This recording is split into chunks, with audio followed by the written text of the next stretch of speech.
In a time of universal deceit, telling the truth is a revolutionary act. George Orwell. Yeah.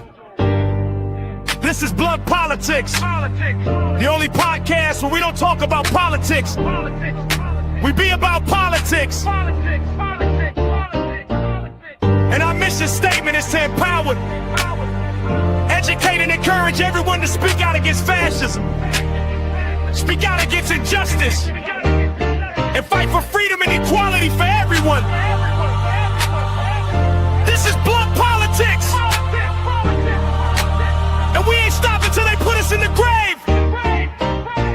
We ain't gonna be quiet, and we ain't gonna be scared, and we ain't gonna go along with the crowd. This is Blood Politics.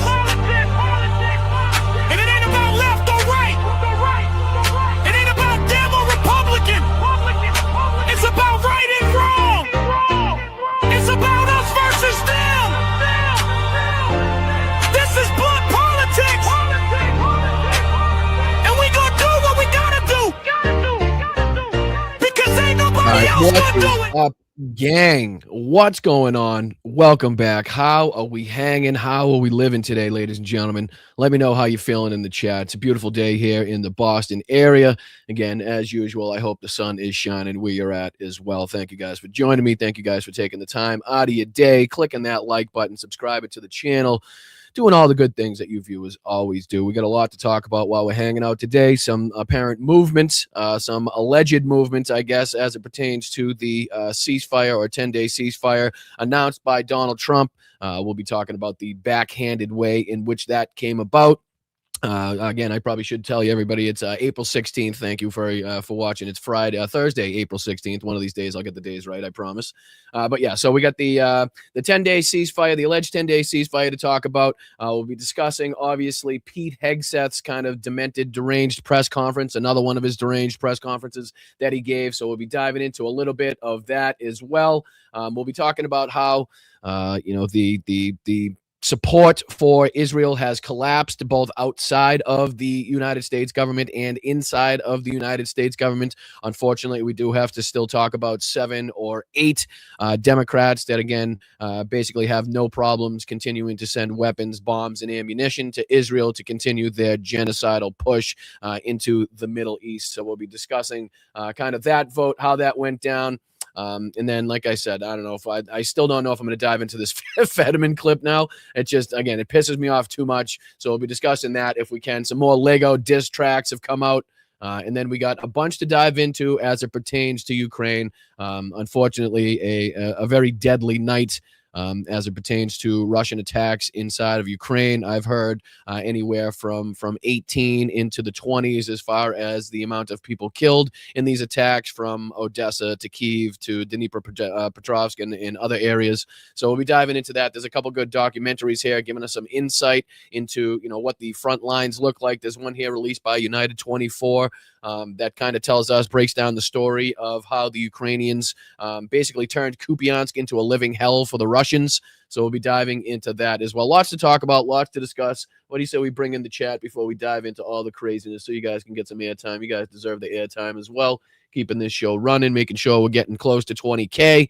And I appreciate you for doing that. First off, thank you to the mods, first and foremost. Everybody, you guys are incredible. I've been very blessed with some of the most fantastic mods in the game here. So I really do appreciate you guys. Thank you to everybody on Facebook, YouTube, Instagram, Twitch, Substack, wherever you're watching from. Thank you guys.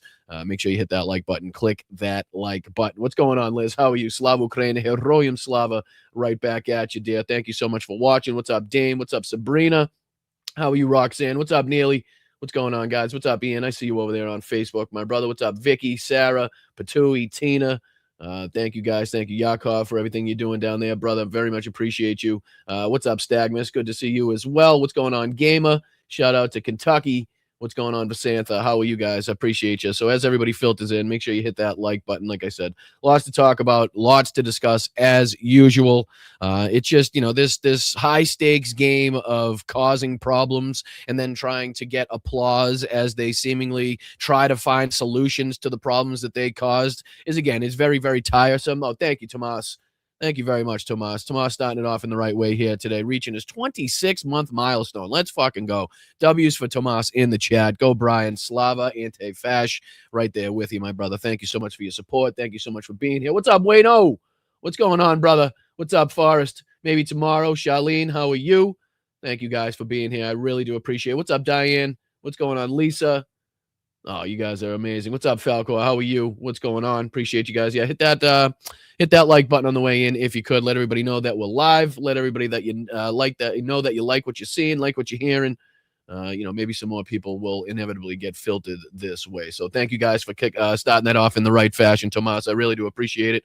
Multiple other ways in which you guys can contribute. Obviously, the milestones in the chat always going to be highlighted, always going to be recognized. You can reach out up here into the Venmo category. It's the easiest, simplest, and most direct way to help the channel, in my opinion. No YouTube cuts, no taking 2 or 3 months to get to the place that you want it to get to. Again, all we ask for is a buck or two. This is truly independent media, doing it by ourselves, for ourselves, only with the help of the viewers. There are no outside resources, no outside help, no outside financial backers, no outside sponsors. I'm not selling you any bullshit fucking mattresses or some green juice or anything like that.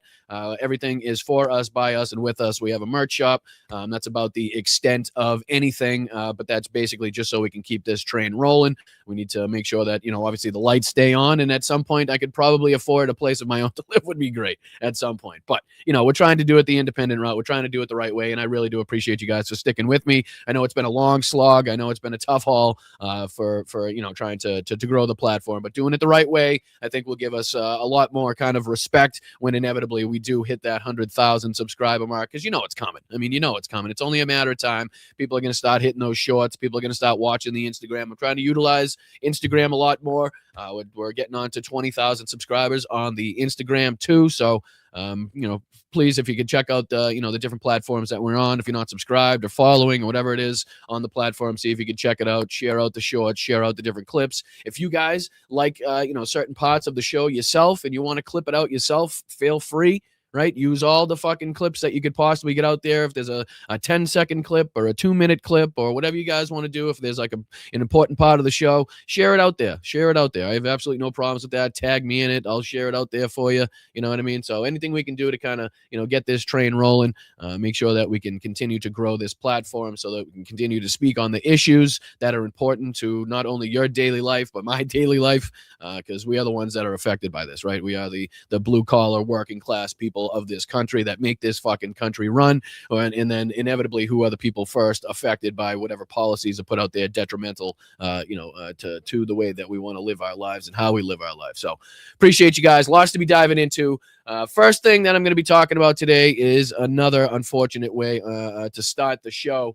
I will say this is kind of going back to talking about Eric Swalwell and the disappointment I had at hearing how much of like an open secret it was inside of the government, that people knew exactly what the fuck was going on, that this was a well-known, not even a rumor at this point, like a well-known thing on Capitol Hill, and that there were people that sat, silent, sat and did absolutely nothing about it. Again, given just a horrendous name to men, like you wonder why, women choose the bear, and every day now I start to recognize why that is a thing. It's embarrassing for anybody that is kind of portraying themselves to be on the left in any way, shape, or form to engage in shit like this, to excuse shit like this, to not call out shit like this. And this is just one of the stories that unfortunately we're going to have to talk about to start off the show today, because this was kind of like a CNN expose detailing a website that had some 62 million hits in a single month. Basically a rape academy detailing how men could drug their wives and sexually assault their wives without them knowing while they were asleep. Just absolutely fucking horrendous shit all the way around. And, again, if this doesn't kind of, enlighten some people and open the eyes of some men as to why, some women have the feelings that they do, and why, women have the thoughts that they do about men. That they do. I mean, look no further than this shit, right? I mean, this is just absolutely abhorrent. This is just disgusting on so many different levels. Not only to hear the amount of traffic that this website had, but the fact that this fucking exists in the first place is truly horrifying, right? So this was exposing a global rape academy. In shocking group chats, men encourage one another to drug and assault their wives and swap tips on getting away with it. And again, this is published March 26, 2026 by CNN, but it's been making the rounds lately, obviously, with the, with the news and of not only the Epstein files, but obviously, the ongoing story of Eric Swalwell and this like open secret that has been going on for years. In this, I'll throw the link in the chat for you guys in case you guys want to check this out. Throw that in there for you guys right here. Paste. Throw it in there. All right, so that's the link to this CNN article, this expose here, in case anybody wants to dive into it. But again, it's just, I wanted to make sure that we do our duty here. We want to, make sure we use our platform in the right way, and to call this shit out at every fucking opportunity, at every single turn we possibly can, because there's just absolutely no place for this type of shit in society, any society, not even today's society, but in history. No matter when we're fucking talking about, this shit cannot be, allowed to take place. This shit cannot be allowed to happen in the background without it being called out, without it being spotlighted and highlighted. And every single one of these motherfuckers that are engaged in this should have their names exposed, should have their fucking identities exposed. Every single one of them should be on a fucking list somewhere. They shouldn't be allowed near fucking schools, playgrounds, women, and any fucking, in any regard. It's just, again, it's sickening. And again, it sucks that we have to continuously open up the shows now with stories like this, talking about things like this, calling out things like this in today's day and age, and the year of our Lord 2026. Basically needing to almost wipe the fucking slate clean in politics, right? Just basically take all of these motherfuckers out, start fresh, because we can't trust a single goddamn person in there. And I know that's not the reality of the situation, but that is like the overarching sentiment. Like, that's how it feels when you hear of all these people that were covering up for it, knew about it, and didn't do anything about it, didn't speak up, just kind of went along with it like it was normal. It's just, again, it's frustrating to no fucking end. And, anybody that, wants to dive into exactly what was going on in this, the link is in the chat. So I just wanted to make sure to touch on that. Call it out, use the platform that I have to make sure that I'm calling this shit out. So that's what I'm going to do. That's what I'm going to continue to do. And I hope you guys understand, where I'm coming from. And I guess, basically any men in the chat here can understand that, it is very vital for us to continuously call this shit out, to make sure that there are no people hiding in the shadows, hiding in the backgrounds, portraying themselves as allies. Meanwhile, they're, creating more harm and abuse in the background than anybody else that they're trying to call out. It's fucking shameful. It's disgusting. In the fact that we now have, different people inside of our own fucking government that is, basically had known about this, not this website in particular, but also the Swalwell activity. And, I'm sure more stories are going to come out from more politicians. So this is the snowball effect. And it's good that these people are rightly going to find themselves in front of the spotlight, under the heat lamp, and answering questions that they deserve to fucking have answered. So, yeah, exactly, Mark. Thank you so much. Good shot. Good call on that one. Good call on that one, Mark. Very much appreciate you for putting that out. Shout out to Mark in the chat. Appreciate everything that you do in there. Appreciate your help. But yeah, I just want to make sure that we touch base on that, because a story like that just cannot go like untalked about. You know what I mean? Just you got to speak up on that shit and, call it out and highlight it. And like I said, make sure that it shut the fuck down. And anybody that's engaged in that started it, has their shit exposed, put them out there on blast. I'm all for it. I'm all fucking for it.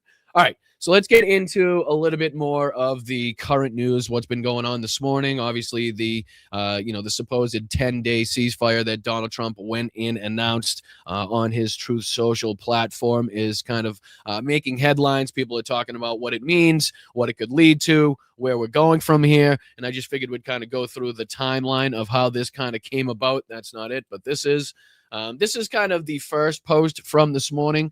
And this was like, again, just showing the incompetency, just showing the kind of chaotic nature of even how these like talks come to fruition. Look no further than this, because this was posted by Trump, 6:26 a.m., it says this morning, trying to get a little breathing room between Israel and Lebanon. It has been a long time since the two leaders have spoken, like 34 years. It will happen tomorrow. And this was immediately followed up by a statement from the Lebanese officials, basically saying this isn't going to happen unless, again, the ceasefire is agreed to between Israel and Lebanon. We told you that was part of the 10-point plan. We've fucking consistently told you that's going to be part of the deal, needs to be part of the deal. There is no deal without that being on the table. So until that's actually something that we can talk about, something that happens, I don't know what the fuck you're talking about as far as these talks, right? That's basically that's the sentiment of the statement that came out. So not long after that, Donald Trump put this on True Social. He put this, let me throw this back on there, as True Social makes me identify myself as a real human being again. Fucking the site sucks. I'm telling you, it's just the absolute worst. But Donald Trump put this on his shitty Truth Social site. I just had excellent conversations with the highly respected President Yosef Aoun of Lebanon and Prime Minister Benjamin Netanyahu of Israel. The two leaders have agreed that in order to achieve peace between their countries, they will formally begin a 10-day ceasefire at 5 p.m. Eastern on Tuesday. The two countries met for the first time in 34 years here in Washington, D.C. with our great Secretary of State, Marco Rubio. I have directed Vice President J.D. Vance and Secretary Rubio, together with the Chairman of the Joint Chiefs of Staff, Dan Kane, to work with Israel and Lebanon to achieve a lasting peace. It has been my honor to solve 9 wars across the world, and this will be my 10th. So let's get it done. President Donald Dickhead J. Trump. So, I mean, just the end of that there, where he's trying to, again, take credit for a situation that he's responsible for, that he allowed to happen, that he started, that he gave Netanyahu permission to undertake in the first place, right? Like his inability to reign in Israel, his inability to control Israel in any way. Like this shows clear desperation. And I'll show you that in a second too. But the fact that he's trying to attest this to as being like the 9th war or 10th war that he stopped. He started this fucking war. He's the one that is responsible for this kicking off in the first place, right? He gave Netanyahu the okay. He gave him the go ahead to do this alongside of the United States military. And I guarantee you he was not unaware that fucking Lebanon was going to be one of the targets for Israel, right? I guarantee you that. It's just fucking, it's amazing that people on the other side of the aisle would be dumb enough, would be fucking gullible enough to sit here and applaud this as like some sort of victory. And again, it's going back to setting your own house on fire, calling 911, sitting there with the fucking hose, putting it out, and then wanting credit for sitting there with the hose. Like, you started the fucking fire, you dumb son of a bitch. What do you don't get credit for getting put out. You know what I mean? No, you put everybody at risk. We're in a much worse situation. Iran has much more power, right? We now have like a double-blind fucking placebo blockade going on the Strait of Hormuz. You know what I mean? It's like the whole thing is fucking wild. It's ridiculous. Sitting here trying to give himself credit for ending a 10th war that he's responsible for is just absolutely fucking asinine. It really is asinine. But it just goes on to show, and sorry I didn't put it on the screen yet, but this is another one of his announcements. So he put this out afterwards. In addition to the statement just issued, I will be inviting the Prime Minister, Benjamin Netanyahu, the President of Lebanon, to the White House for the first meaningful talks between Israel and Lebanon since 1983. A very long time ago, both sides want to see peace and believe that it'll happen quickly. President Donald J. Trump. But that's ridiculous, and it has pissed off, again, the Israeli side, because apparently Donald Trump was so fucking desperate to get this done, to get this announced, so that he could have these, talks go on, right? So that he could fucking not have this pressure continuously put upon him. So he's so desperate for this to happen and so desperate to try to control Israel and Netanyahu that he went on and decided to announce this on True Social before even the Security Council, apparently for Israel, could even decide on what to do next.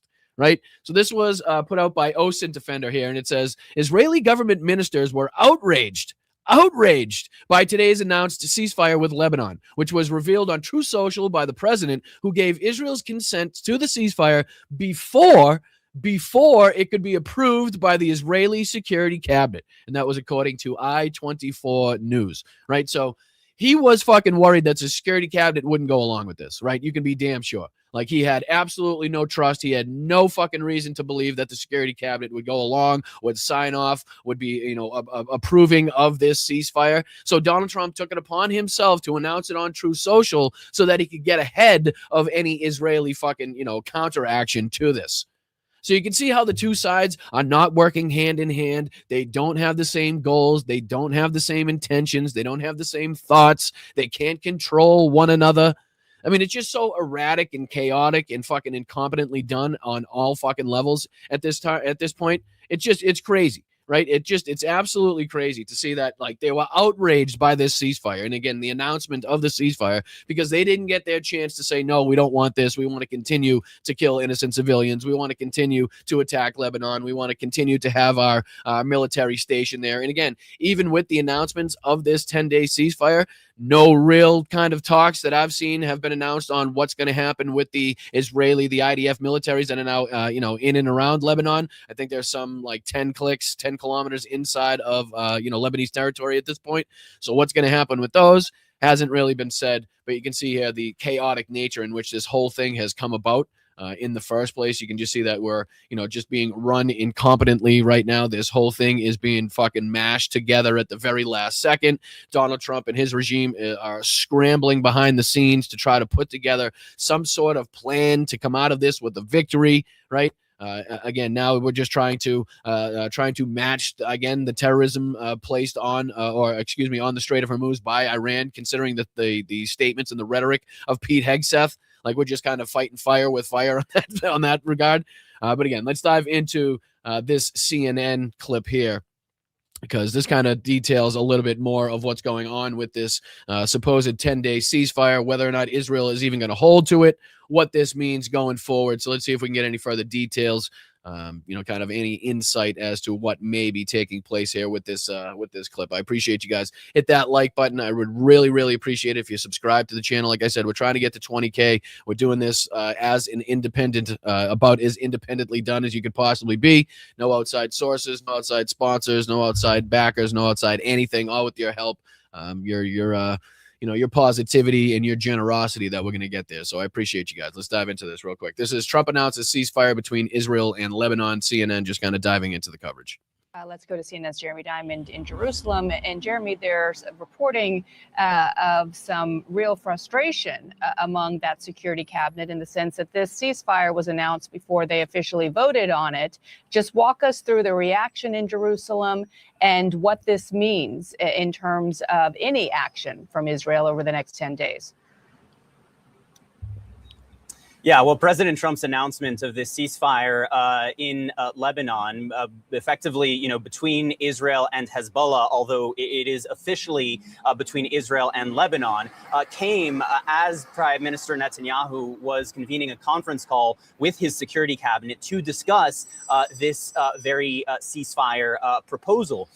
And so what's clear is that President Trump very much seems to have been the responsible party here in forcing this ceasefire through.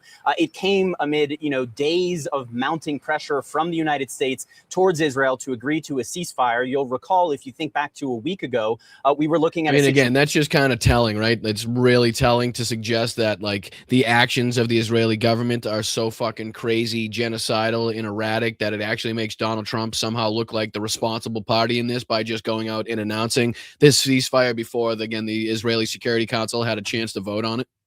Where President Trump was urging Prime Minister Netanyahu to scale back strikes and then ultimately beginning to pressure him for a ceasefire. The Prime Minister, though, has been resisting calls for a ceasefire. It was as recently as a few days ago that he insisted that, the fighting was very much continuing in Lebanon, that there is no ceasefire in place, and Israeli officials telling us that Israel would only conduct negotiations with Lebanon, quote unquote, under fire. But clearly, so again, is this announcement there by Trump on True Social showing some frustrations between him and Netanyahu? Is it showing some sort of inability to control him? So he basically just kind of put this out there before Netanyahu and the Security Council could act in whatever way that they were going to act as far as this ceasefire was concerned.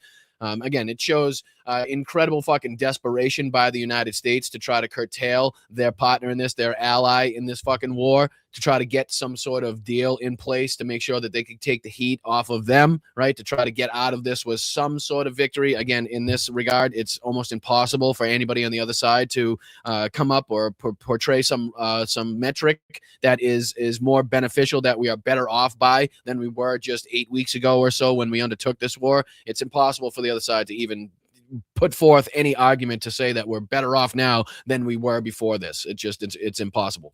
The pressure here came to a boiling point where, following the initial meeting between the Israeli and Lebanese ambassadors to Washington at the State Department, it became clear that there was real momentum here towards having negotiations between these two countries. And from the Lebanese point of view, they were insisting that a ceasefire needed to be in place in order for those discussions to develop. In fact, it was only today that we saw that after the notion was floated of a call between the Israeli prime minister and the Lebanese president, the Lebanese basically said that that was not happening. And that seems to be largely in part because a ceasefire was not yet in place. And so very shortly following that, within a matter of hours, we now have this announcement from President Trump that there will be a ceasefire agreement taking effect officially at 5 p.m. Eastern time. So less than 5. And again, it just kind of shows you the amount of power, the amount of leverage that has been given to these countries, right? Whether it be Iran and Lebanon now, Iran gets to say, if Lebanon isn't part of the deal, we're not having these talks, thus forcing Donald Trump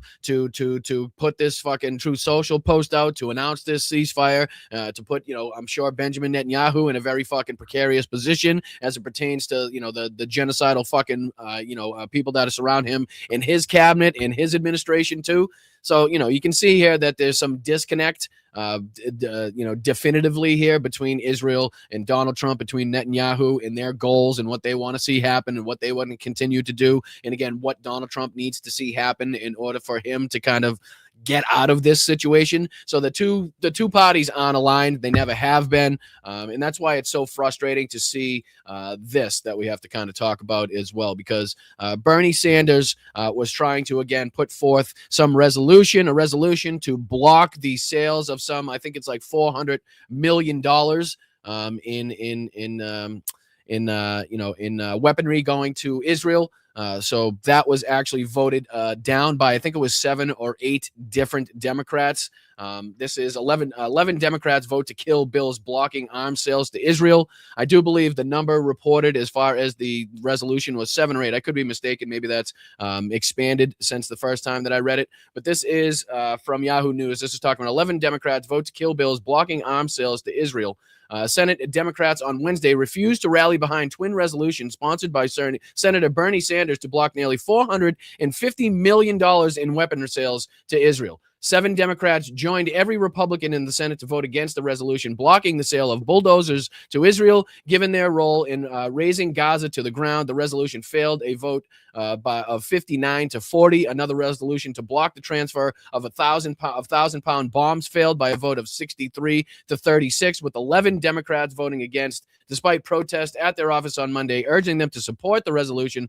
Senate Minority Leader Chuck Schumer and fellow New York Senator Kirsten Gillibrand still voted against both resolutions. So again, how we can continue to talk about the leadership in this fucking party as they're continuously voting for continued weapon sales to Israel, bulldozers being sent to Israel so they can continue to, bulldoze different, Palestinian settlements so they can make sure that they go in there and steal the land on the West Bank. Like the fact that we have these people now, Richard Blumenthal from Connecticut, Chris Coons from Delaware, Catherine Cortez Masto from Nevada, John Fetterman, not a fucking surprise, from Pennsylvania, Kirsten Gillibrand from New York, Gary Peters, Michigan, Jack Reed, Rhode Island, Jackie Rose in Nevada, Chuck Schumer, New York, Mark Warner, Virginia, and Sheldon Whitehouse of Rhode Island is a fucking problem, okay? The fact that we have fucking Chuck Schumer, who's supposed to be leading this fucking party, voting to continuously send weapons to Israel, bulldozers to Israel, to continuously engage in their genocidal fucking push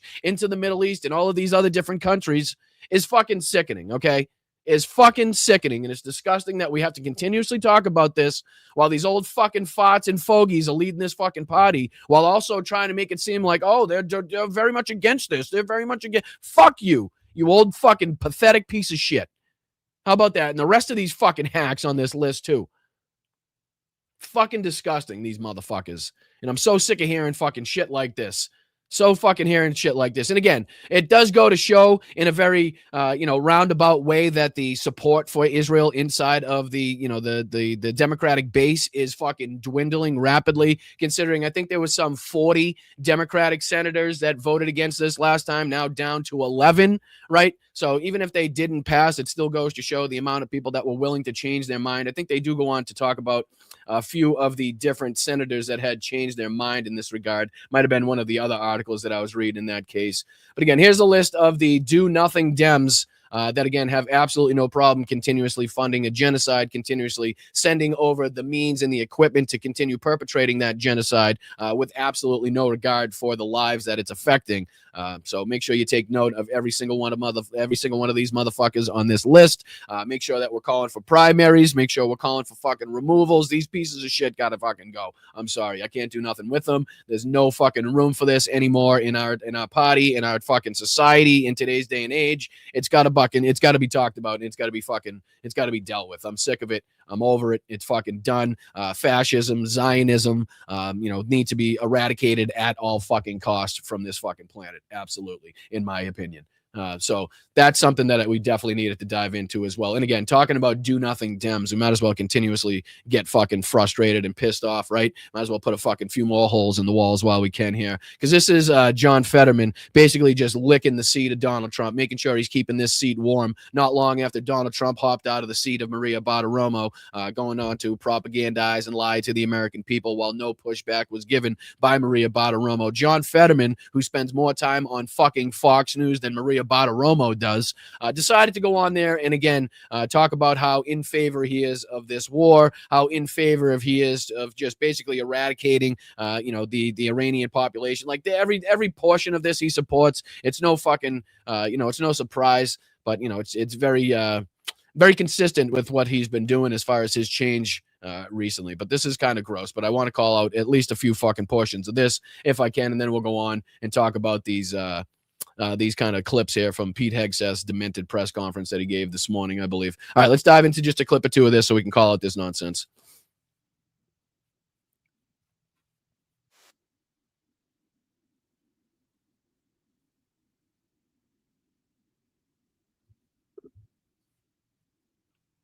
Yeah, great. They bring him on Fox News so they can shit on him, right? They use and fucking abuse this guy at every single turn. They are more than happy to fucking parade this demented son of a bitch out in front of their cameras to make sure that he talks shit about Democrats so they can highlight, oh, he's the only one that supports this and everybody else in his party is crazy, right? Meanwhile, they're out there shitting on him like, yeah, thanks for wearing your best fucking sweatshirt, you fucking disgusting hack, right? Meanwhile, they're, oh, yeah, I'm just kidding. And he's out there laughing it up, doesn't care. Yep, just give me some more airtime. Yeah, so facetious.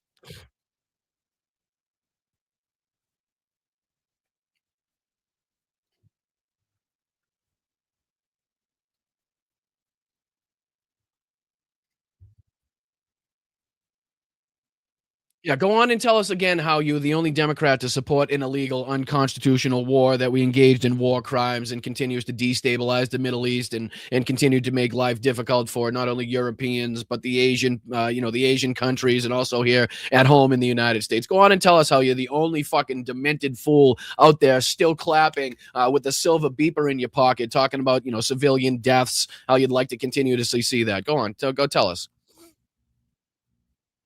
Oh, there's no sound? Now why would that happen? My apologies. All right, I got you. I see you in the chat. I appreciate you guys. But why the fuck would that happen?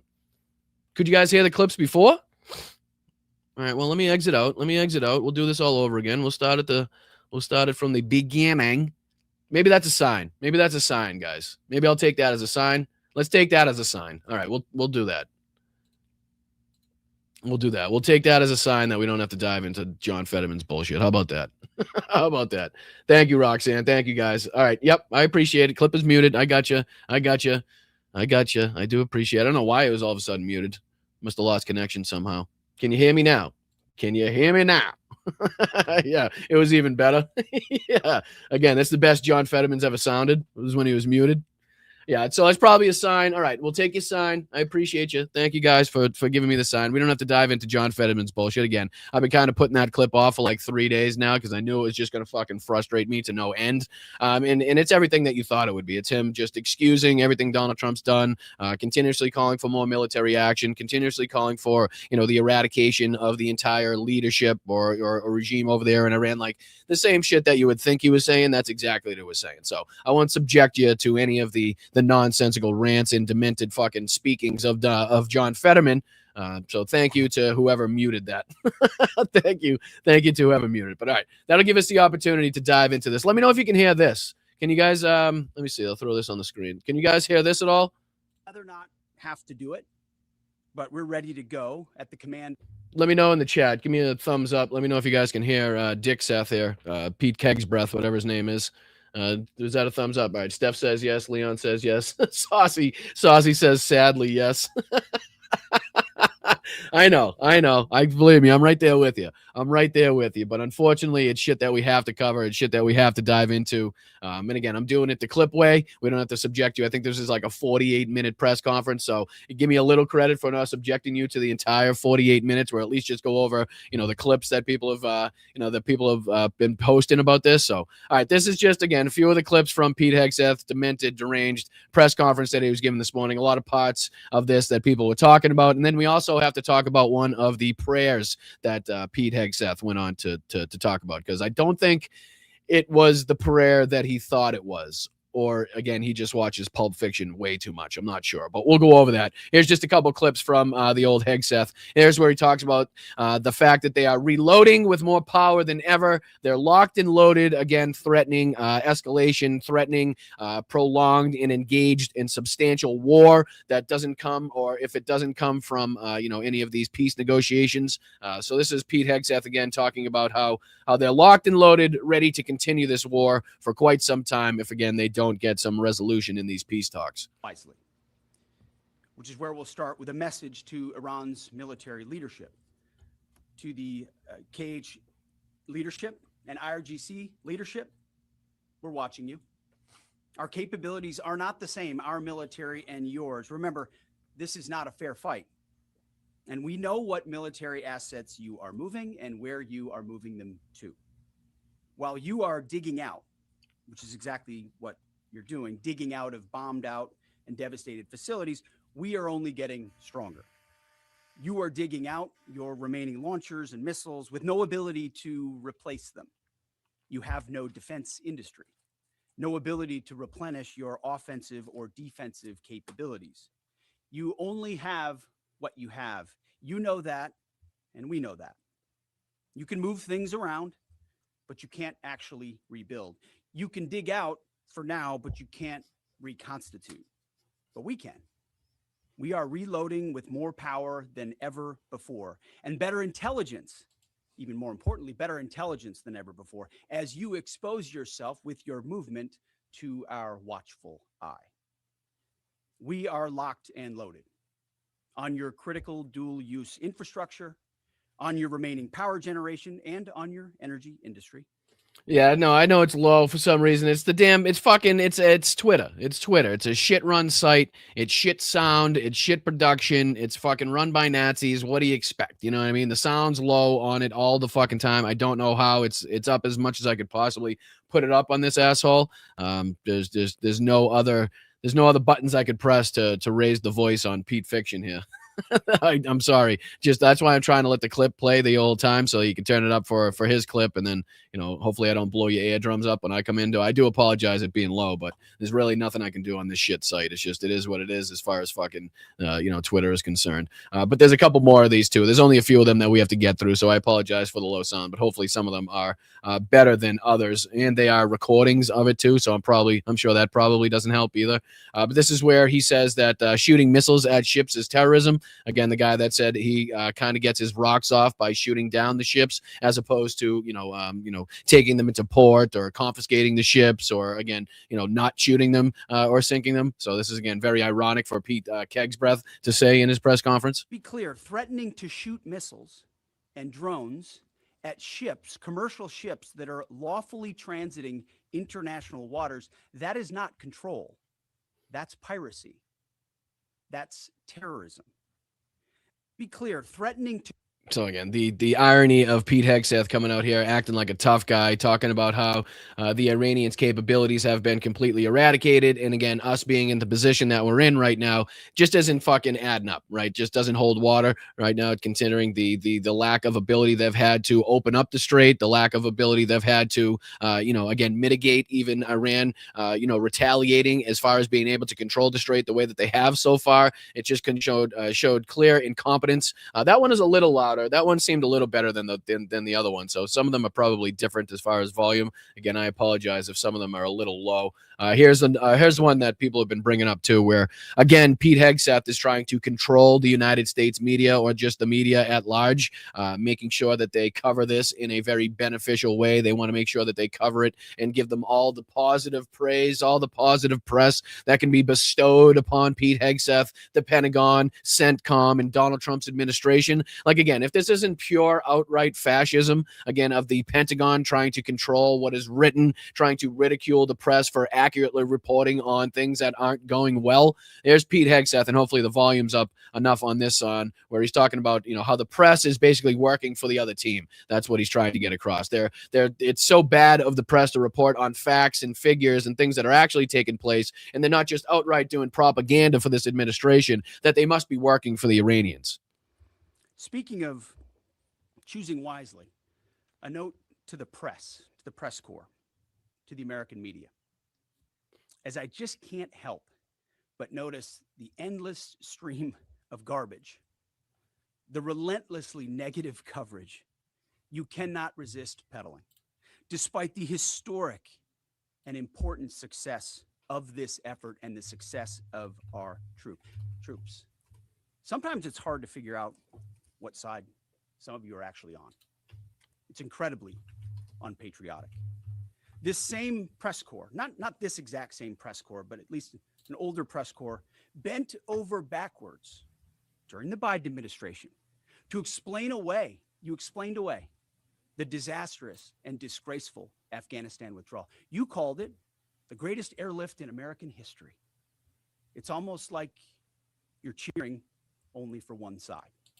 Again, just fucking absolutely so fucking beta of this guy to come out there and cry and whine and bitch about the media and talking about, the facts and figures and pointing out everything that's been taking place and all the fucking mistakes that we've made. And he just can't handle it. He just can't handle it because they're all fucking beta bitches. Every single one of them want to portray themselves as this alpha tough guy, and they just can't handle critique. They can't handle criticism. They can't handle pushback. They can't handle being told that they're wrong, which is why they're so perfect for Donald Trump's administration, right? They all fit right into this category of they're the best, they're the most knowledgeable on any fucking, position, situation that you could bring up. Nobody's ever wrong. Nobody can tell them otherwise. And if anybody is telling them otherwise or telling them that they're wrong, they have to be excommunicated. They have to be, thrown out there to the wolves, no longer to be in the Republican Party or to be in the administration.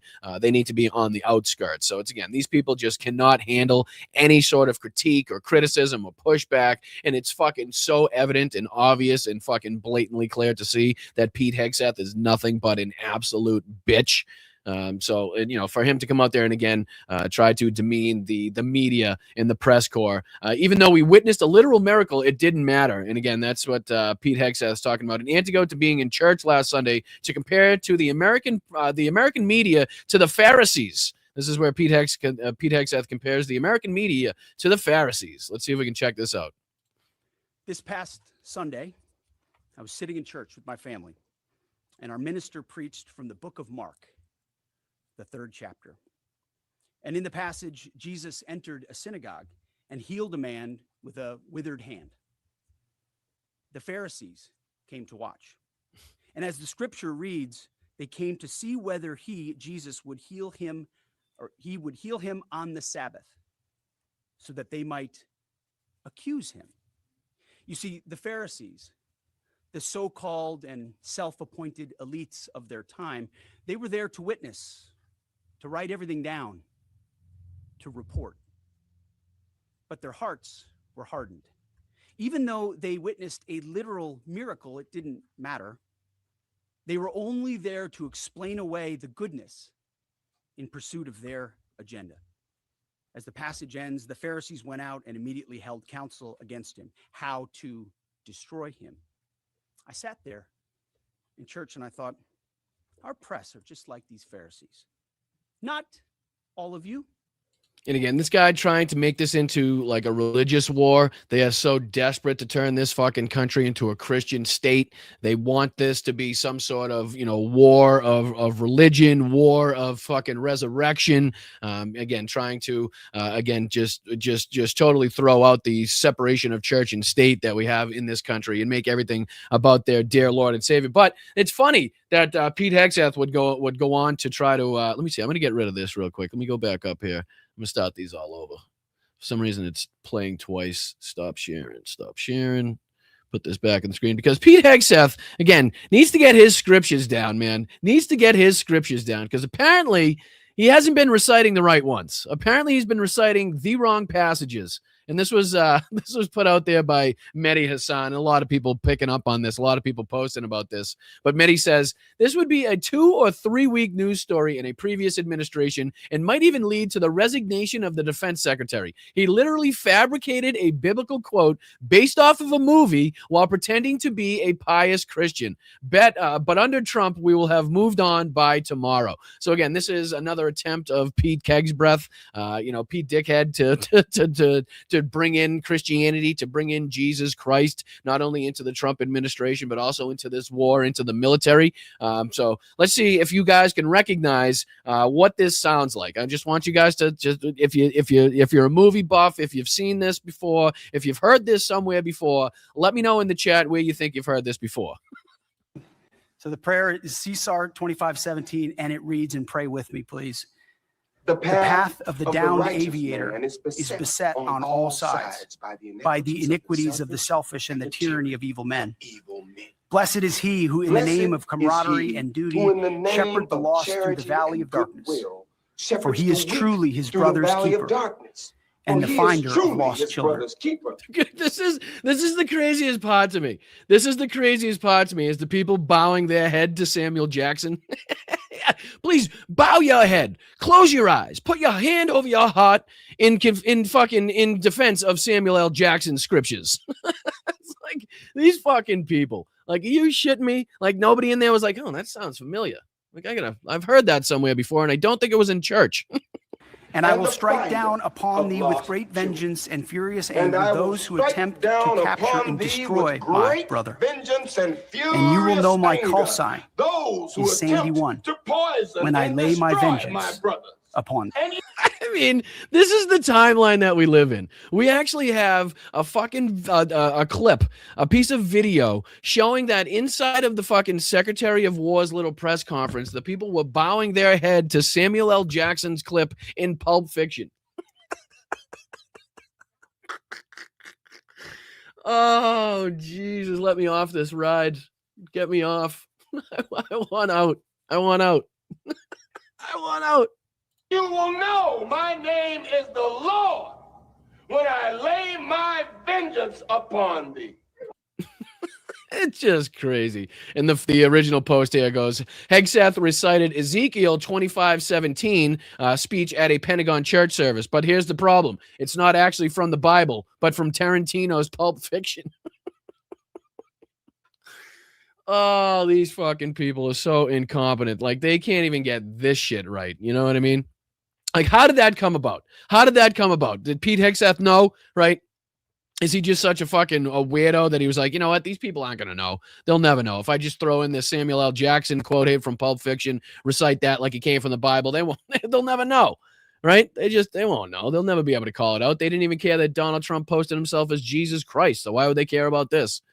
But just something fucking a lot of people were hopping on. A lot of people were calling out as far as on social media. But just again another example of the incompetence, another example of like the stupidity in the way in which these people think they're so fucking pious, think they're so fucking Christian like, right? Think they're so smart, think they've been like so incredibly militaristic, right? They have the best fucking militaries. Like none of it could be true. None of it is further from the truth. All of it is like the biggest bunch of bullshit. And again, being picked up on by the Legos, because they're calling out the bullshit more rapidly than anybody else in this day and age. I gotta say, these Lego videos continue to fucking hammer home basically all of the issues that are being faced here in the United States. Obviously, the issues faced abroad with the war in Iran. But there's a few more of these that I wanted to dive into. A couple more have been dropped. They're coming from all over now. They're coming from fucking all over. They're hitting me in the head about 20 times a day now. These things are dropping, and I'm having to go through these, which, again, I'm not mad about.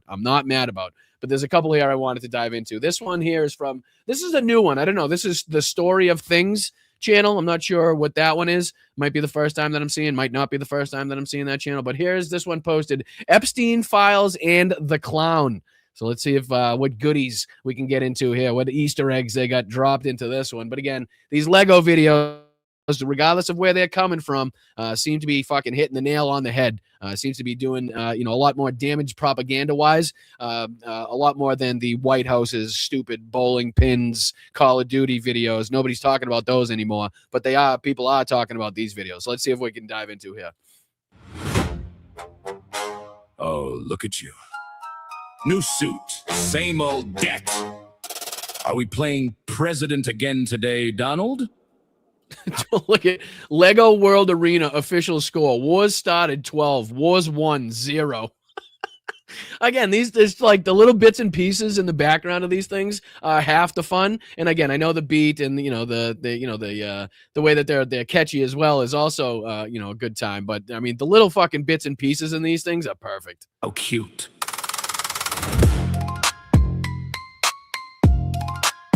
How cute. America first, but your soul's on the shelf. You're not saving the nation, you're just saving yourself. Fake gold on the towers, fake tan on the face. A billionaire's ego in a bankruptcy case. You tweet in the morning, you cry by the night. The king of the deal can't even win a fair fight and beat Little Pete with the tattoo so tough. A TV clown general. Enough is enough. You're playing with soldiers like they're made of plastic. But our response, buddy, it's gonna be drastic. Clown in a castle built out of crumb. You're not the leader, you're just the thumb. Screaming at shadows, losing your grip. Oops, did the empire just happen to slip? 10-person power. That's all that we spend while you're at the finish. We're just at the beginning. Let's talk about lists, let's talk about friends. How many Jeffs does it take till it ends? Wow, look at this. Palm Beach party. Even got the date on it. New York club party. Mar-a-Lago gala. Epstein flight logs. Friends circle, do not touch. Some golden hair. Trump, terrific guy down on the bottom here. Let me get out of the way so you guys can see it. It says down on the bottom here, Trump, terrific guy, where I am. Golden hair. It's got the boat. Jesus. You bomb the market to buy back the dip. The world is a casino when you're losing the chip. I'm a winner. You yell with a tear in your eye while your own people watch as your promises die. You're a holy war dreamer in a fake uniform, but you're just a small puddle in a Persian storm. Keep chasing retweets, keep chasing the fame. We don't play the market, we own the game. Are you scared, Donnie? I'm telling you, they continue to come out. There's another one here too I want to dive into as well. I think this one might be even a little better. See if I can make this. Can you guys see that one? Let me know if you can hear this too. This one was put out. This one is by Aquan, if that's how you say that. My apologies if I'm mispronouncing that one. I think this is from a different kind of production category, a different production crew. Even like they come in hot and heavy. I'm telling you, it's tough to keep track of who's making them, where they're coming from. This one is called Israel Calls the Shots. Right. So let's see what they're talking about in this one. Yeah.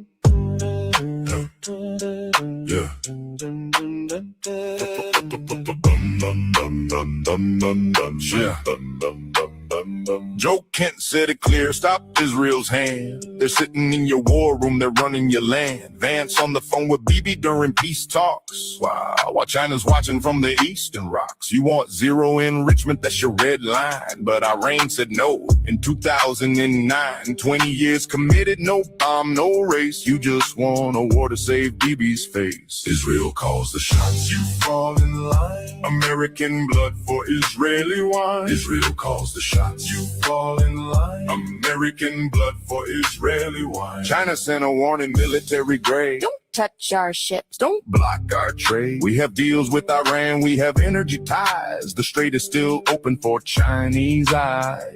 Dong Jun spoke, not a diplomat. A general with a message sharp and flat. Come near our boats, you'll see the sign. You thought you could bully, now you're out of time. Israel calls the shots, you fall in line. American blood for Israeli wine. Israel calls the shots, you fall in line. American blood for Israeli wine. Bernie Sanders called it genocide in Gaza. 500 million bombs, that's your donor's agenda. You won't feed your people, but you'll feed the war. Not sure Bernie Sanders had that on his fucking bingo card for 2026, being called out or being named in a Lego video. I don't think Bernie Sanders had that jotted down on his list. Taxpayer money bleeding on the floor. Aluminum prices hit a 4-year high. Emirates plant damage, they're asking why. Forced to cancel contracts, force majeure. Your blockade is hurting everyone, that's for sure. Laura Blumenfeld said it clear as glass. The dog runs when you stand, that's the past. Khomeini knew it back in 79. America barks, but it won't cross the line. You let Israel drive, you're just in the back. Every peace talk fails, you're off track. China ships are passing, the strait is wide, while you're sinking slowly with nowhere to hide. Israel calls the shots, Israel calls the shots, Israel. Israel's out in front while America is in the behind. I mean, again, pretty clear as to what they're talking about. Pretty clear as to who they're calling out as far as that's concerned. But again, there's probably been 3 or 4 more of those that have dropped today that I'm probably missing as well. But it's impossible to keep up with all of those videos that are coming out. So again, some of them are better than the others.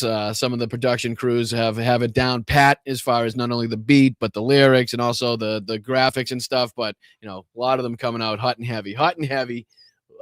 Yeah, I know. I'm telling you, they're getting better and better. They're getting kind of more realistic too, pertaining to more of the everyday news that's been going on as well. But all right, let's see if we can dive into, we got about an hour left here. So let's see if we can dive into, they'll probably give us enough time to cover the last, 1, 2, 3, roughly 4 or 5 videos that I got left, clips that I got left that I want to play. Going to be pertaining to what's been taking place, obviously, with Ukraine. We're going to be talking about the heavy Russian strikes.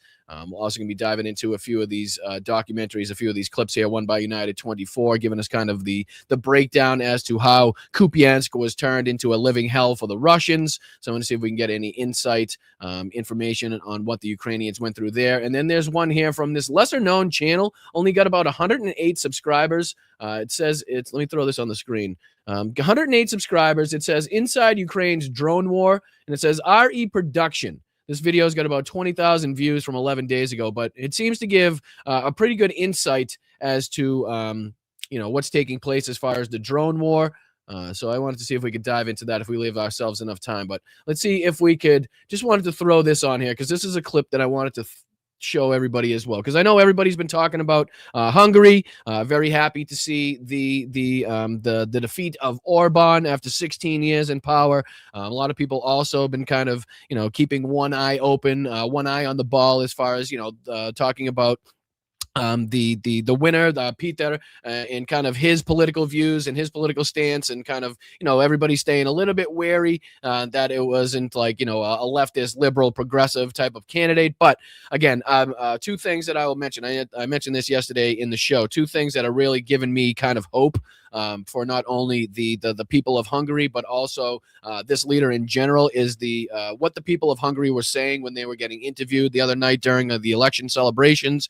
And the overarching sentiment, every single one of them that I talked to had this hope, this belief, this thought that Hungary would go more towards the Western style of governance, and further away from Russia, obviously in their control over their media, in their government. So that was one thing that gave me a lot of hope, right? That was one thing that made me kind of breathe a sigh of relief. That was like, okay, if they've been diving into this candidate, if they know a lot about this candidate, a lot more than I do, and they're kind of this hopeful, and this is what their belief is, then I'm ready and willing and able to trust in their belief. Another thing that's kind of giving me hope is this clip right here.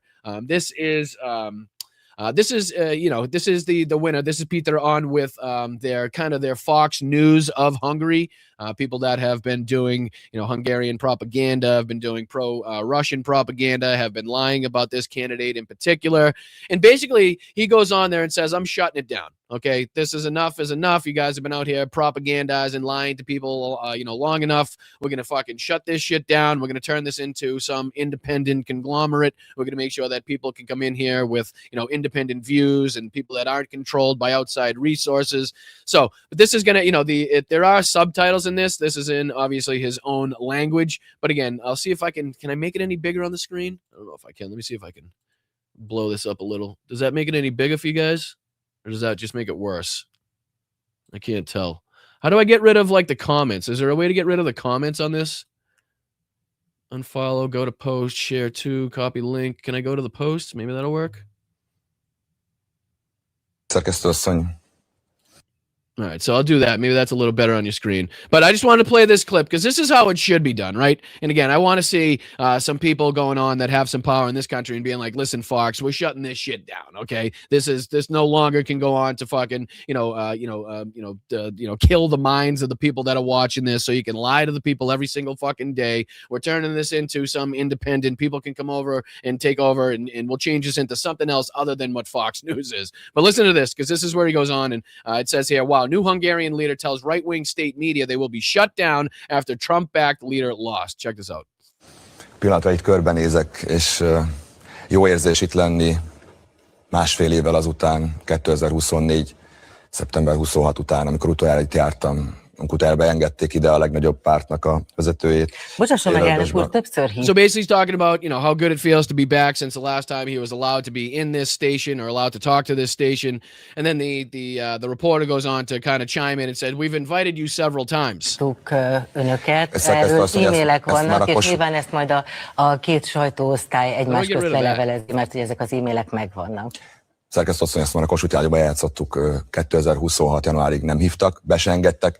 Ha esetleg elfelejtettek volna, volt itt tüntetés is, minden itt a Kunigund utcában, de semmi gond nincsen, nincs bennem személyes sértettség, sem azért, hogy önök itt reggel... So he's basically saying, I have no personal resentment, this isn't personal, even though you've attacked me, you've attacked my family, you've lied about me, my candidacy, my campaign, you've gone on to do pro-fucking Russian propaganda, pro-Orbán propaganda for the last God knows how many years. Délben este gyaláztak személyemben, a családomat, a hozzám közel állókat, civil embereket.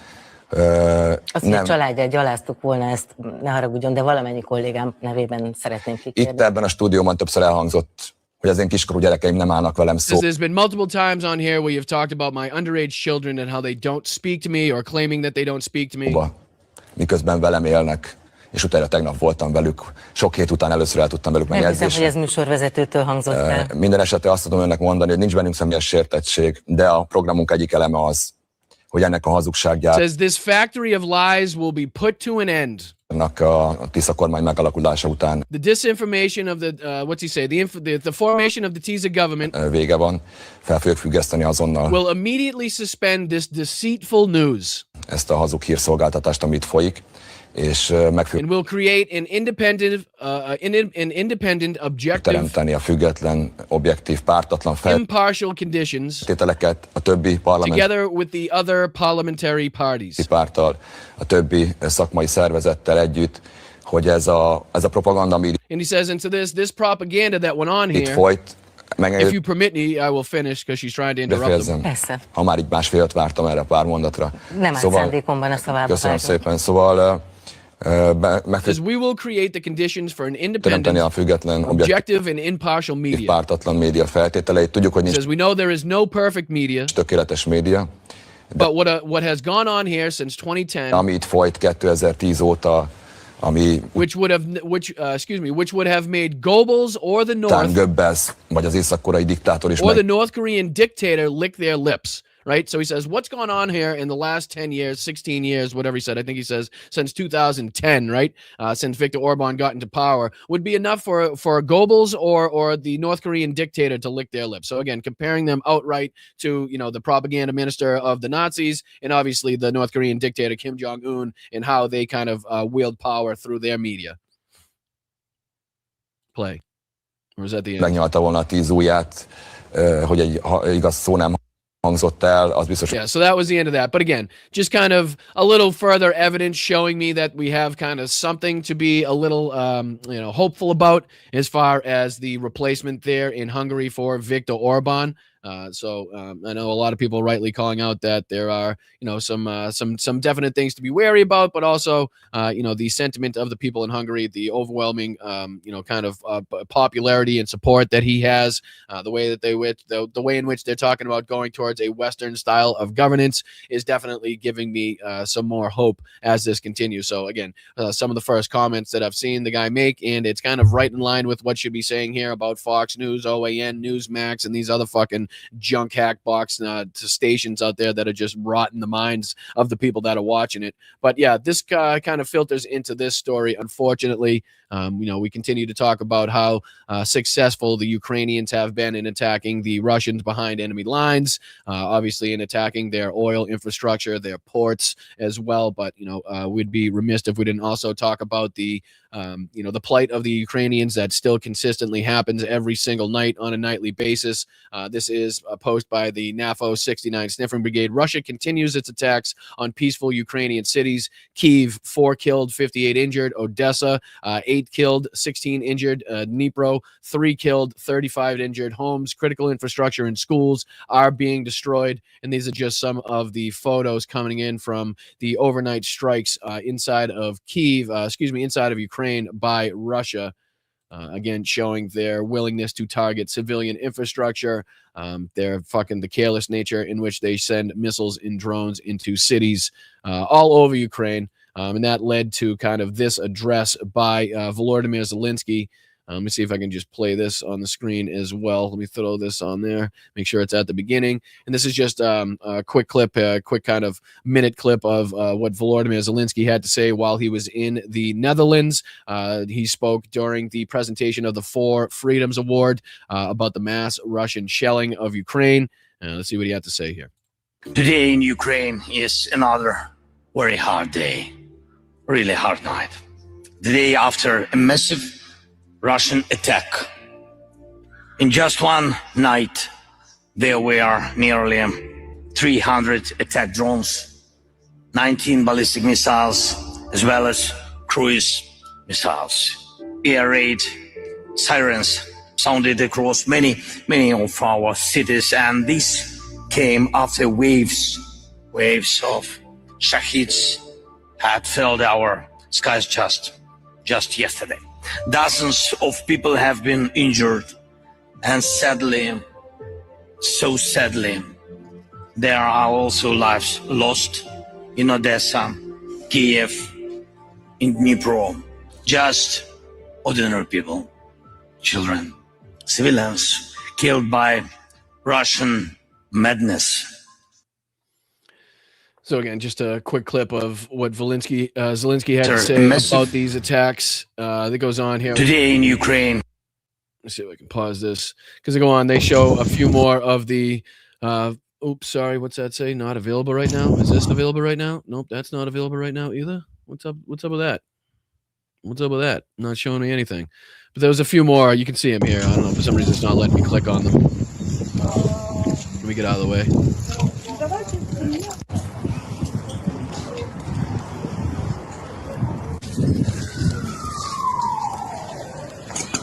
So just some footage from the ongoing strikes. This talks about here. Let me see. See more. Three law enforcers arrived at the scene of the missile attack in Kyiv to provide assistance to the victims with medics. In just a few minutes, the shelling repeated. So another one of these double tap strikes that the Russians are famous for.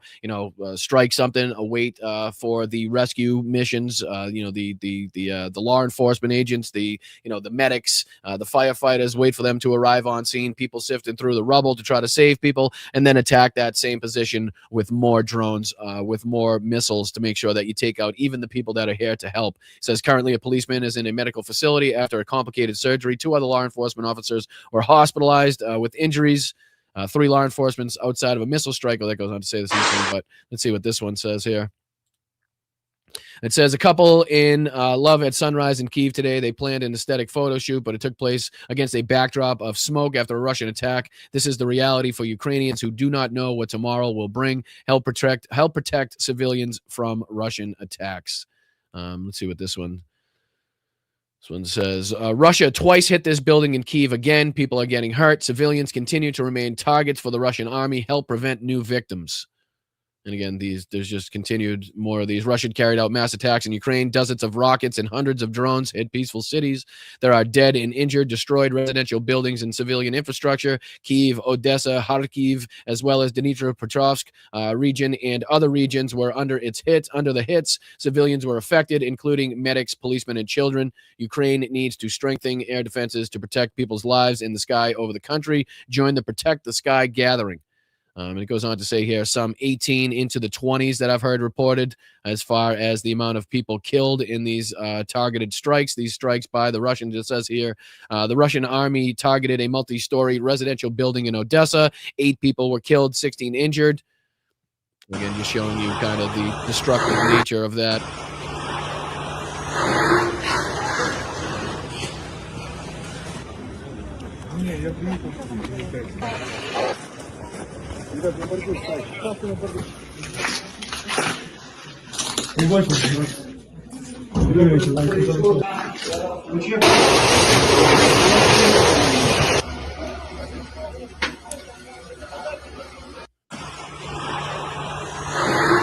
So again, just some footage there coming in from some of the strikes around Ukraine.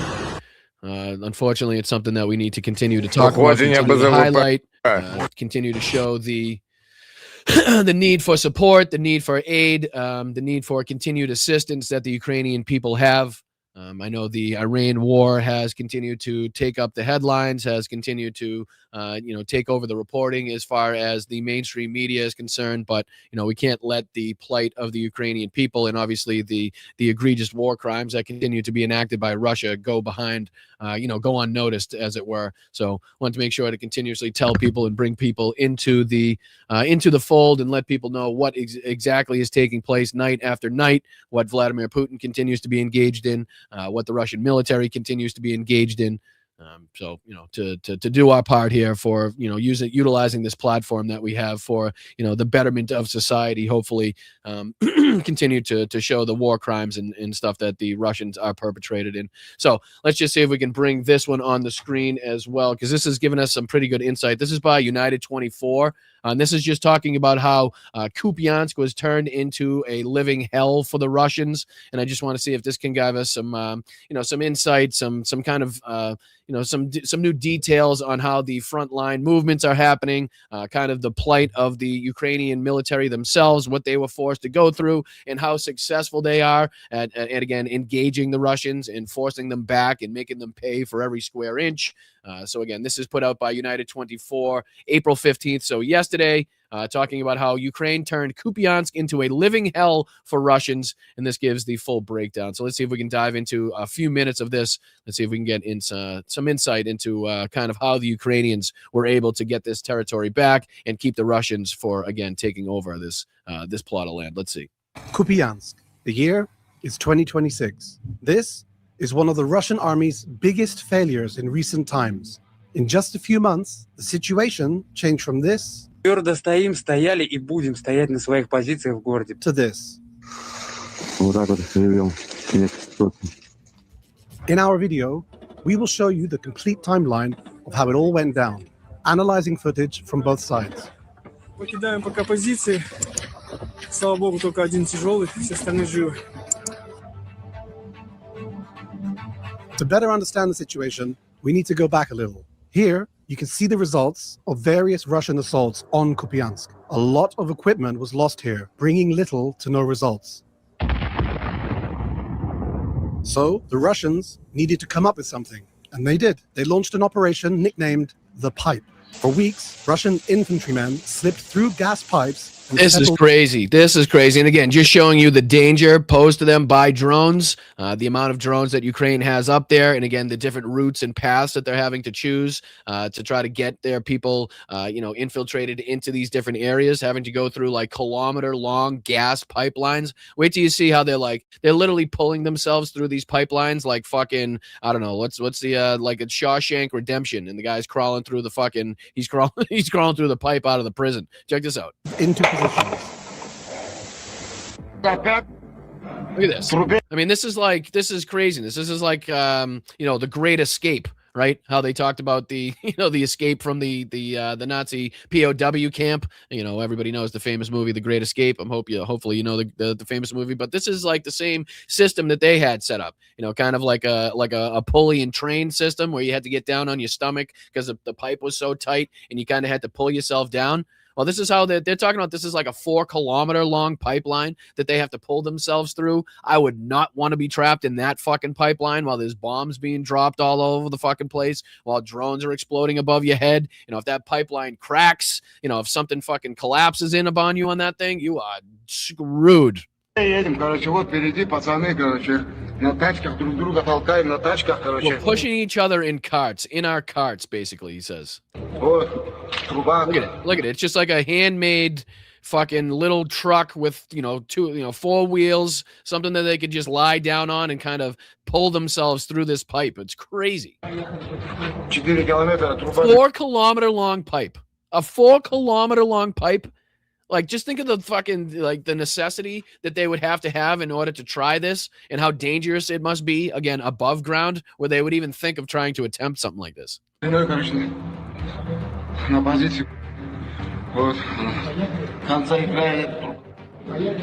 don't worry, because, as kind of, anticipated, the Ukrainians have already, seen this happen. They've already know where these pipe exits are, and it didn't go so well for these Russian soldiers. They would emerge as close as they could to the city, as well as in forests on the outskirts. Here, for example, is a moment where the Ukrainian armed forces were closely monitoring one of the pipe exits. Artillery was ready and aiming at the position, and drones were on standby, waiting for the order to attack. Once the moment was right, the Ukrainians opened fire. Oh! You can see how fast it all happens. They had no chance. In just a short time, there was nothing left of the Russian unit. I mean, again, imagine fucking snaking your way through a 4-kilometer long fucking gas pipeline only to get your ass shot off the second you pop your head out of that fucking hole like a gopher in Groundhog Day. You know what I mean? Like, what the fuck is going on here? Like, are we talking about, that would be fucking terrible. That would be absolutely terrible. Fucking slogging your equipment all the way down that pipeline on your stomach on that little cart, only to open that hatch and have a fucking Ukrainian artillery shell just stuck right up your fucking nose. That would suck. But still, these sorties did allow Russian forces to quietly infiltrate various positions in Kupiansk. They even managed to occupy a strategic position, namely the Yuveleny district, where a logistical route passes through. That is precisely where the main clearing of Kupiansk would begin. But more on that later. Look at the fucking buildings, man. Just an absolute shame. You know what I mean? We've seen so many of this, so many of these type of, this footage here and these scenes that it's almost like, it's kind of like ingrained in our heads that that's like what Ukraine always looked like. That's what these cities have always looked like.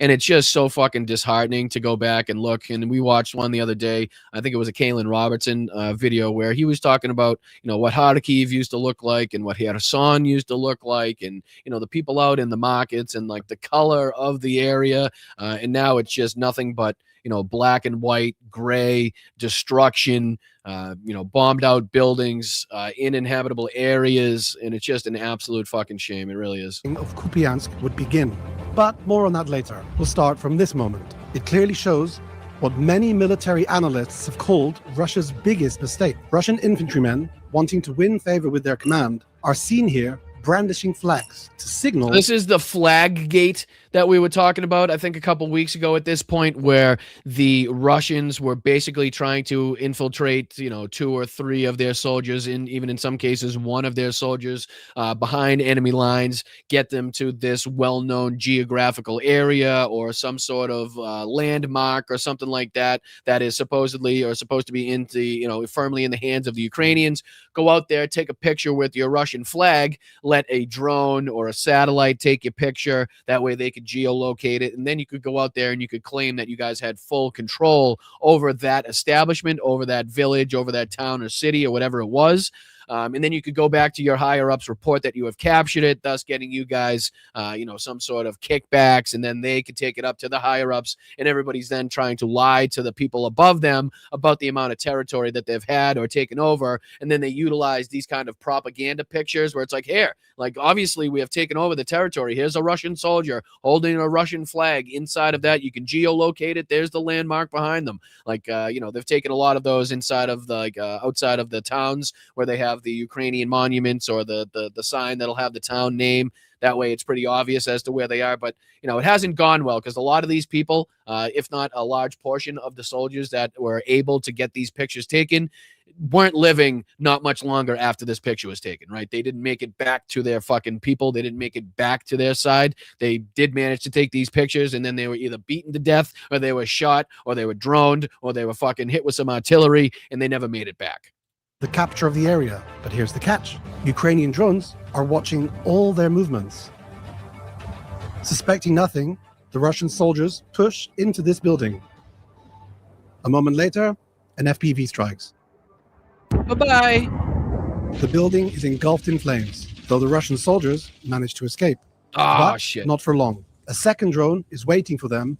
After that, a Ukrainian soldier recorded this video. Сегодня поднимал Купянск. Вот он. Был сегодня над Купянском. Лежал лежить. Тварь.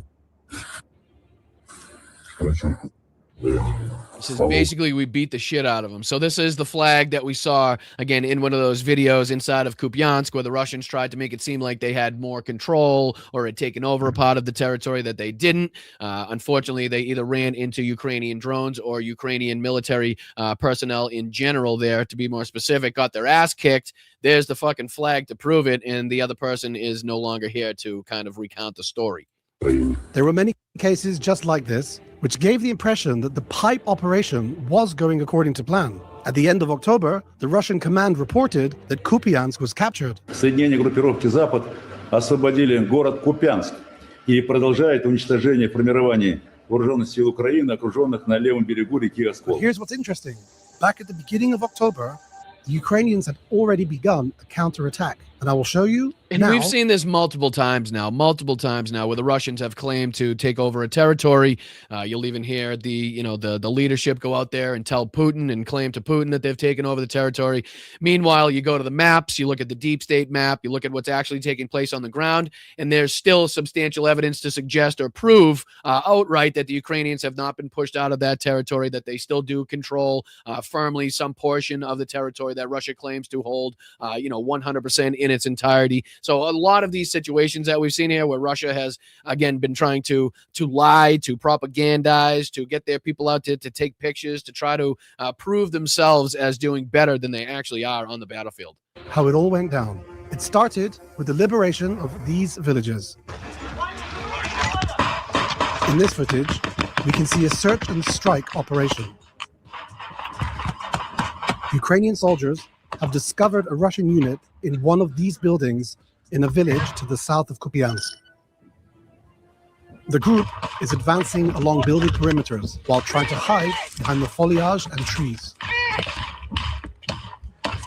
We can see the Russian soldiers advancing cautiously with no intention to surrender and opening return fire. The Ukrainians shell the building and block all the exits to prevent the Russians from escaping. This is the first part of the plan. Next, the coordinates are transmitted to the drone operators while the infantry takes over. In the background, you can clearly hear the drone support arriving. A Damn.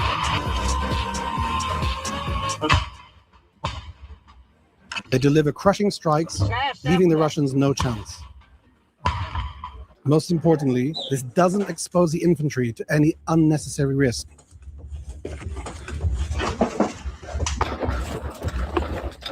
Because of the enemy's movements, there was no way to know exactly where they were hiding. That's why every part of the building had to be checked without exception. Day by day, the Ukrainians advanced using different methods. At this moment, 2 tanks moved right up to the enemy positions and opened fire. Point blank. Realizing that the situation was hopeless, the enemy surrendered. At the same time, it became clear that the Russians were still using the pipes. So they came up with a simple but brilliant plan: to blow up the pipes. This is where bomb-dropping drones come in. They fly over the pipe and drop munitions into different sections.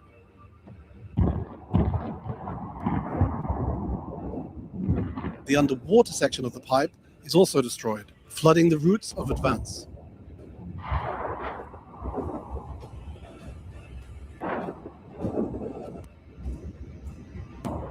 Oh, good. Just completely cutting off that way of getting, underground and into these positions by the Russians.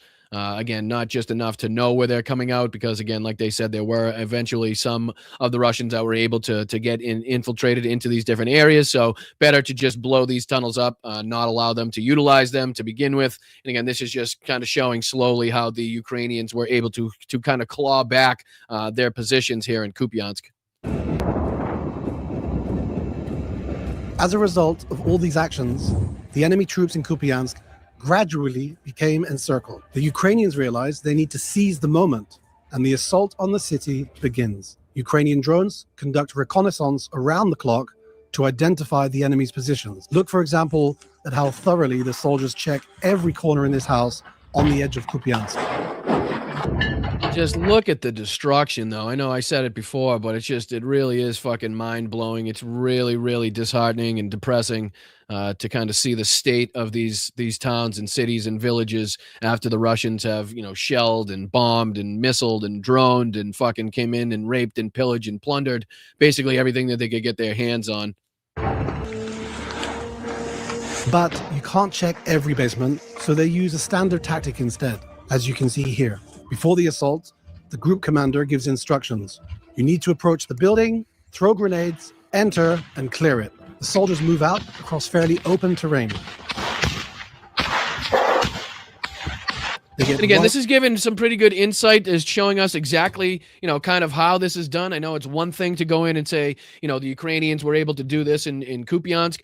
It's another thing to see firsthand exactly what they had to go through, clearing these establishments. I mean, we know anybody that knows anything about, history or warfare knows how difficult it is for a military, an army to go in and clear, an establishment that has been so, thoroughly demolished. Right? I mean, we could talk about Stalingrad, how the Nazis went in and they bombed the shit out of Stalingrad. They turned it into rubble and basically just gave more ample positions for the Russian snipers and the Russian military to hide. And nothing looked like it used to look. Nothing looked like a building. You didn't know where to turn. None of the roads were roads anymore. It just made it that much more difficult and that much more impassable. So another one of these aspects here where it's very difficult to try to, figure out where you are in a building that's collapsed. It's very difficult to figure out where you are when the roads aren't visible, like that type of stuff.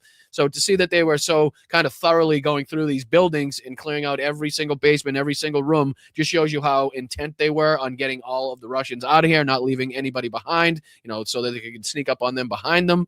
But it's good insight. Thank you to United 24 again for putting these together. Might not be the most recent of the footage coming out from the front lines, but it does give really good insight into not only the way they're using drones to kind of keep their infantry out of harm's way, more utilizing the drones to pinpoint not only the locations of the Russians, but also attack those locations of the Russians. Meanwhile, the infantry can stay kind of out of harm's way, report on the successfulness of the missions of the drone strikes, bring in the armor if they have to. But again, it's just kind of good insight to see how they went about doing this. Up to the building and begin firing, but they are met with return fire.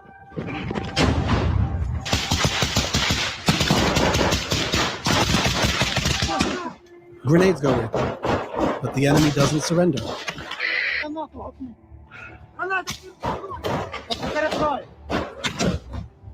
The commander realizes that the operation is dragging on and remaining in position is becoming too dangerous. The decision is made to retreat. What happens next is simple. Rather than risk the infantry again, the Ukrainians blow up the building.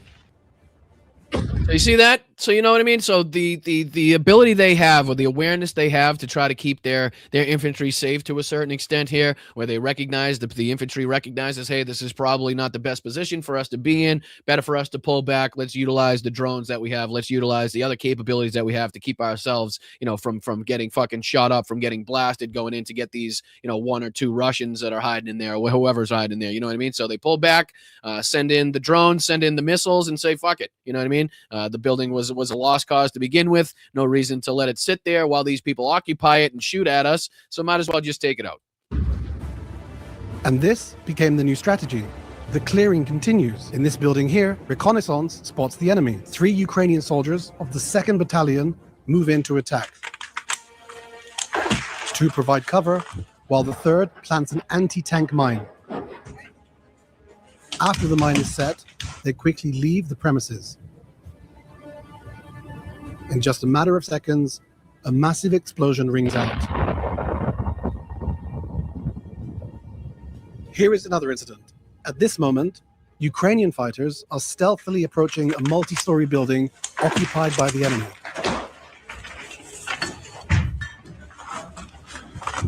They climbed onto the 1st floor and set a charge of 4 TM-62 anti-tank mines. 4 of them, huh? With the bomb planted, the soldiers exit as quietly as they arrived, then press the detonator.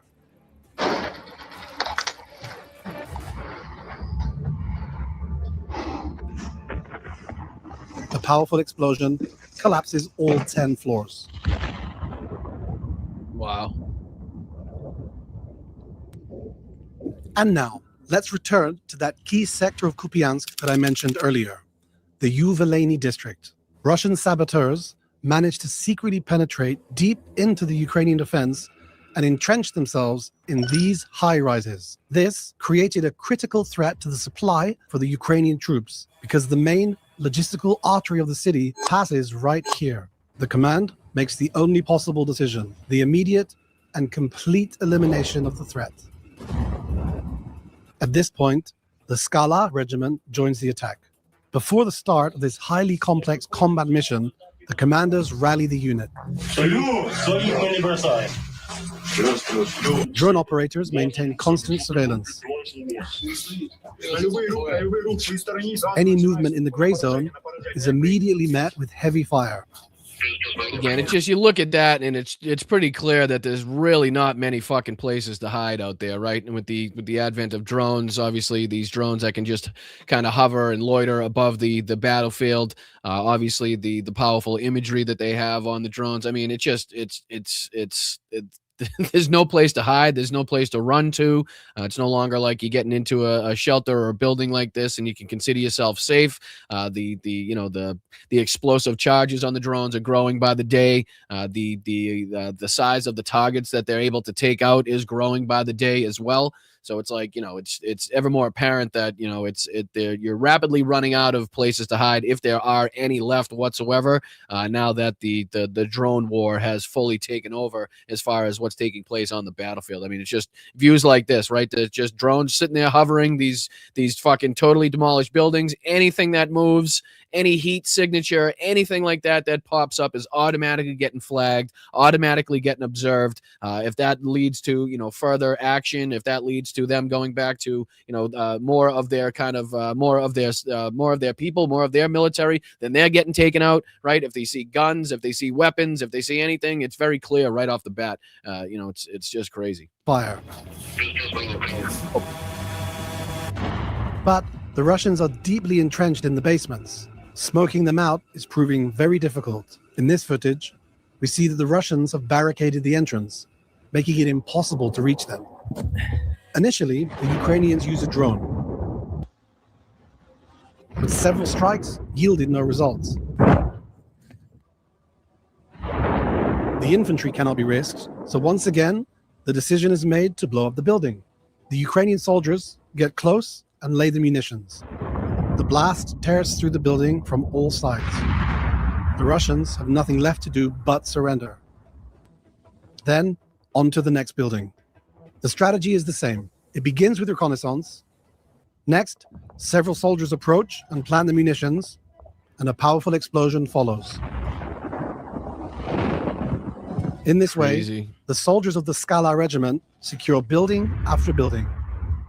Some enemy infantrymen... I can't imagine. I know it's probably a secondary thought to them at this point, but having to, again, perpetrate the destruction of your own towns, cities, places that you possibly grew up in order to eradicate the enemy has got to be very painful for these people to initiate. You know what I mean? It just, you can't go in and start blowing up places that you've loved or known or frequented in the past that you grew up in, and kind of just raise them to the ground without, something being felt as far as that's concerned. Managed to move from the high-rises into a residential area. The next stage was to clear that area as well. Ukrainian assault troops sneak up to the house where the enemies dug in. So now how we can see how the footage is progressing. Like that was definitely some snow cover there. Obviously getting into more of the winter months as far as the footage is concerned. Area as well. Ukrainian assault troops sneak up to the house where the enemies dug in. Drones attack first. After several strikes, the infantry goes inside. A firefight ensues. The enemy is eliminated. But again, just showing you that this is not a fucking place that you would like to be as a Russian soldier, not some place that you want to be caught out in. I mean, and even if you are surviving in one of the basements to those fucking burnt out, bombed out buildings, like that has got to be a living hell in and of itself. Trying to get yourself equipment, trying to get yourself water, trying to get yourself sustenance and food. Trying to keep yourself warm out in the elements, and then you add in the fact that you're being hunted relentlessly by drones, missiles, artillery, infantry, just not somewhere that you would want to be caught out. And you can see there how the Ukrainians absolutely turned Kupiansk into a living hell for any Russians that were caught out there. So good to see, as far as United 24 is concerned, putting that together for us to keep us informed and give us some insight as to, what the hell is taking place on the front lines, how the tactics have changed, kind of how effective the Ukrainian infantry has been of late, and especially there in that fight against Kupiansk. So yeah, let's see if we can throw this one on the screen. We'll probably end with this one. This was that kind of lesser known channel, 108 subscribers. It says Inside Ukraine's Drone War, and this is RE Production, just to give credit where credit is due.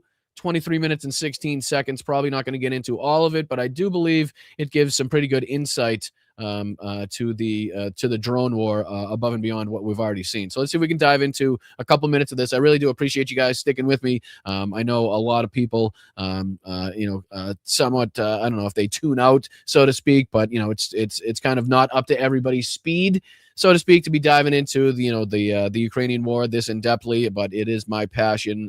It is something that I am very, very supportive of, is defending and supporting the Ukrainian people, the Ukrainian military. So we're going to continue to educate ourselves and keep up to speed on what's taking place there. We're not going to let it kind of filter into the background. We're not going to let the Iran war completely take over all of the media headlines. We need to still make sure that we're talking about this as well, and that's what I intend to do. So I appreciate you guys that are here sticking with me. We go through the domestic policies, we go through the domestic stuff, and then you also stick with me as we go through, what's taking place abroad. So I really do respect you all for joining me and sticking with me and fighting through this as well. Thank you for hitting that like button. Thank you for subscribing. Slava Ukraini, Heroyam Slava to everybody in the chat. I really do appreciate you guys. So let's see if we can dive into this. Again, this is Inside Ukraine's Drone War.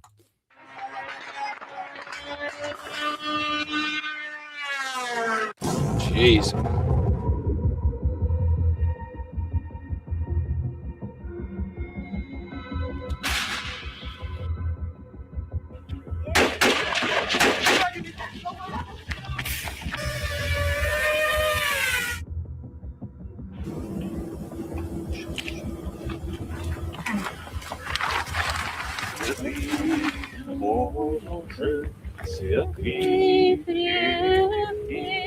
Святый бессмертный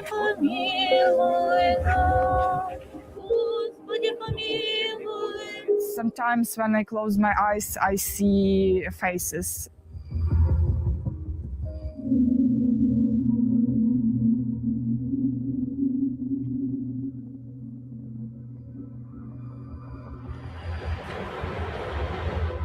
Road to Donbass, the fortress of eastern Ukraine.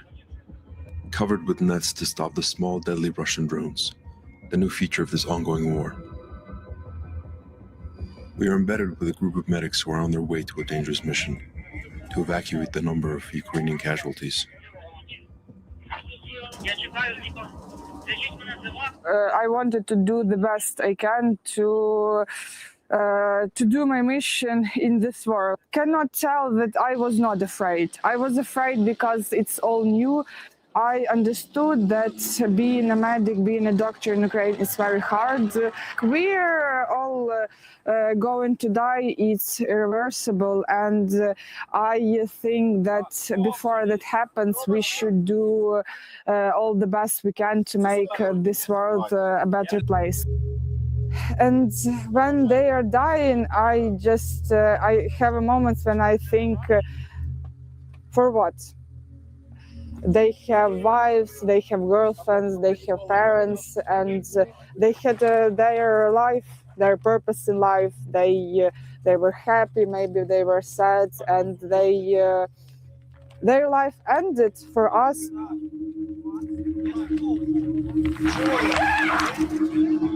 Sometimes when I close my eyes, I see faces of people that just couldn't be saved. When my time comes, it comes, and I just can't simply do anything. I remember those faces, and I think that everyone should remember them. Now near the stabilization point. And of course, this is like a lot lesser covered aspect of the war. Again, all of the, the surrounding kind of subsidies, as it were, that try to, or that have to continue to operate as the war continues to rage on, whether you're a paramedic or a firefighter or a policeman or whatever it may be, you know what I mean? It's just like kind of the lesser told stories of the people that are now going through this. So to kind of get a different aspect, get off the front lines, so to speak, and talk about, what happens when, the soldiers actually get injured and who has to take care of them and how they're also putting themselves in harm's way and putting their life on the line every single day to try to help their own citizens, is something that we also be talking about, also should be, taking a look at. Guys, all right? Bentershna's mission for today is done. Now, the lives of wounded soldiers are in the hands of medics in this field hospital. Somewhere safer.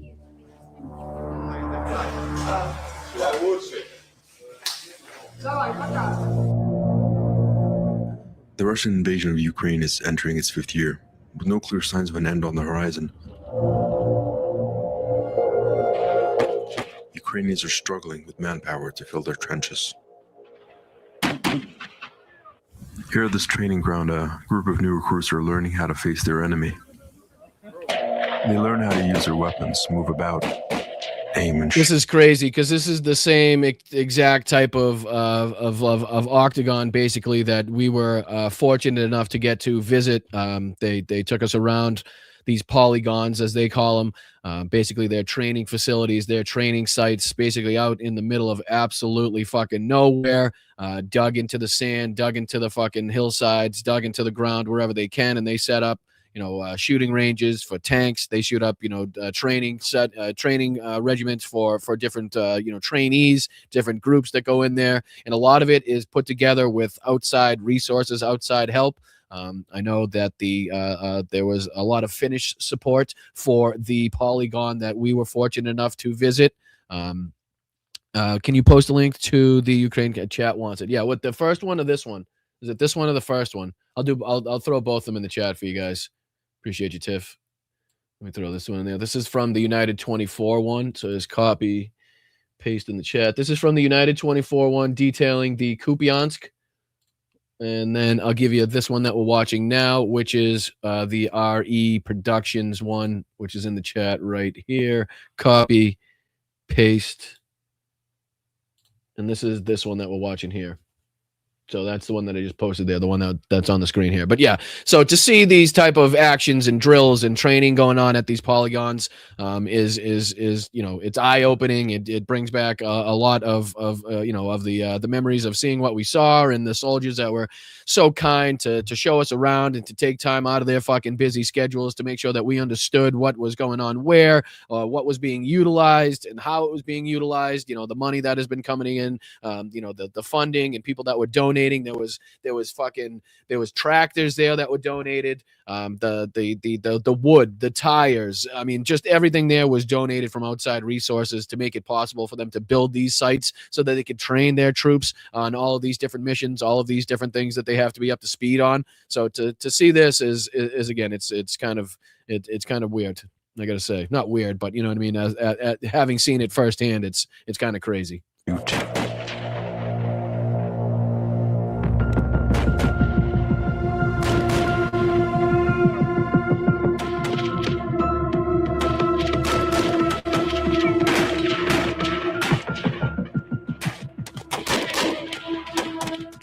Cover in the trench and, of course, how to protect themselves from these deadly birds.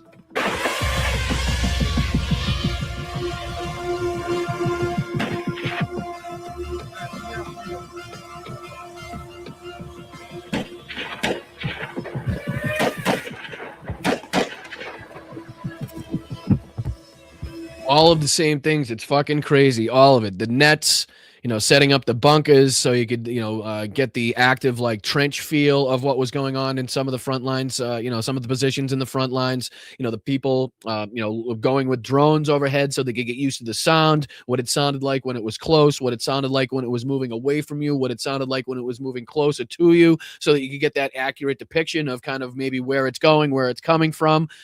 So all of these things to see this here, obviously in this documentary, this video here is wild. You know what I mean? It's wild.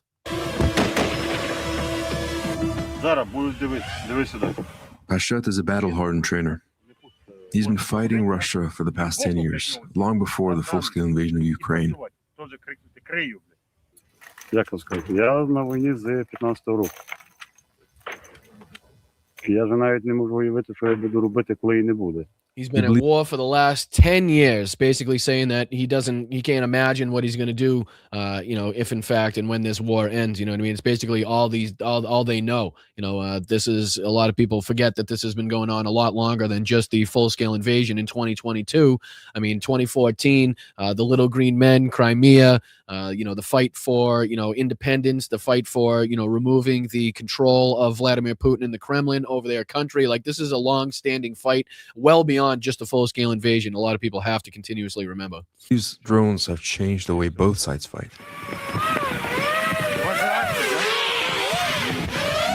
Коли не було дронів, тоді, можна сказати, більш-менш чесна війна була.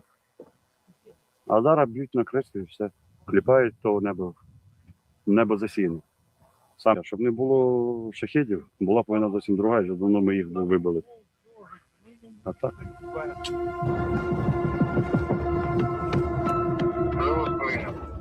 We've seen this in action. More than a year ago, we were embedded with a drone unit of the 3rd Assault Brigade. They were positioned somewhere in Donbass, not far from the Russian trenches.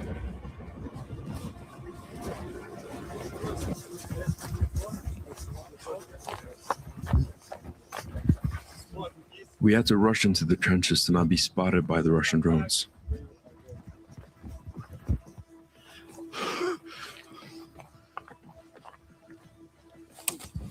Weeks earlier, Russian troops were based here before it was taken by the Ukrainians. Some of their leftovers can still be seen in the bushes. Так вы там на поле были, мне ничего не слышно. Sasha is constantly watching for enemy movement on the other side of their front line, or in no man's land. Below, the land is marked with scars from artillery shells fired by both sides, a reminder of how brutal this war has become.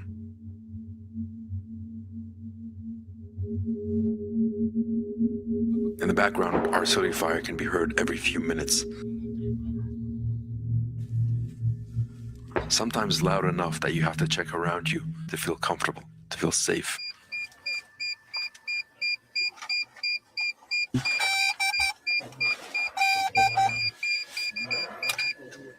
Все, есть контакт. Изменить привязанное устройство, отмена, да? Все, буду на наш нервы. It's incredible, really is, that how electronic warfare is now, how much fucking battery power, and you need fucking you need electricity to control these things, to be there just like dug 10 feet into some fucking muddy trench. You got generators, you got power banks, you got battery power. Like, to have all of the controls that they have, the computer equipment, the drones, the drone equipment that they need necessary to conduct this war, and to have all of that continuously functioning inside of situations just like this, and in a lot of cases even worse than this, is a full-time job even in and above itself. You know what I mean? It's crazy the way that they have to continuously live and make these things work in these conditions. It's crazy.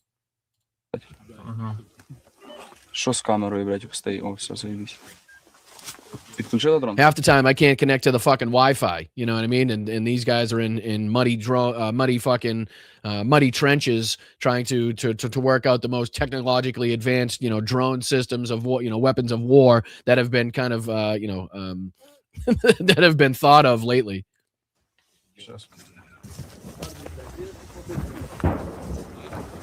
Another drone, another mission. These commercial drones have transformed the concept of the battlefield.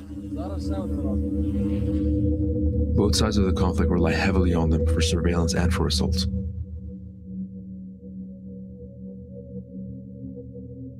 Look at the amount of shelling, though. You know what I mean? Look at the amount of fucking shell marks that you can see. Just clear that both sides are heavily targeting that area. И там двое типов лазят возле него. Да. А может, я не знаю, я просто, я не говорю, что именно 120-ка, но просто тут реально какая-то пушка стоит. Сейчас. He's is demonstrating a drone that can drop an explosive.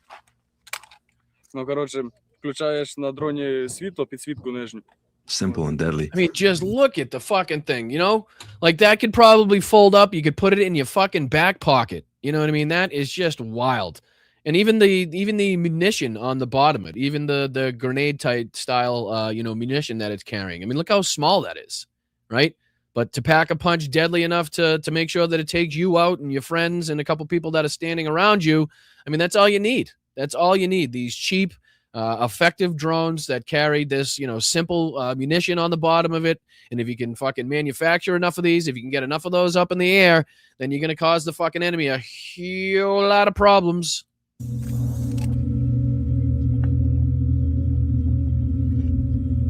Boom. Scary thought, man. Really scary thought. Misha and the other members of this unit are flying these drones day and night.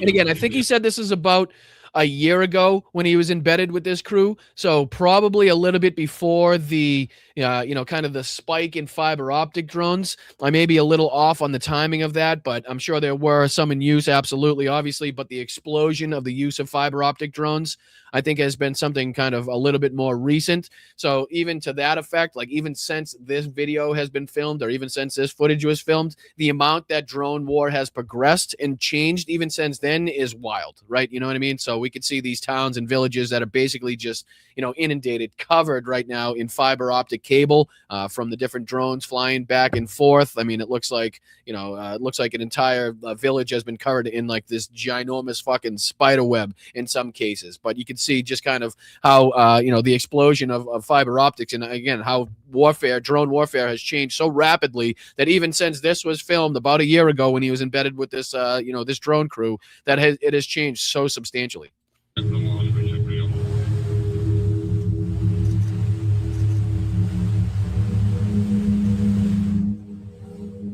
But like now in warfare, that's the scariest sight in warfare right now to an infantryman, right? To somebody out on the front lines, to somebody in a trench, to somebody in an open field, to somebody driving a vehicle down the road.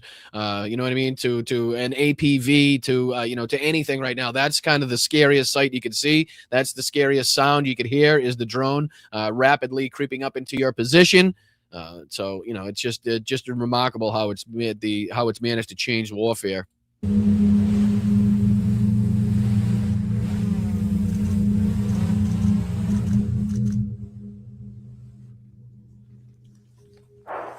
Easy as that.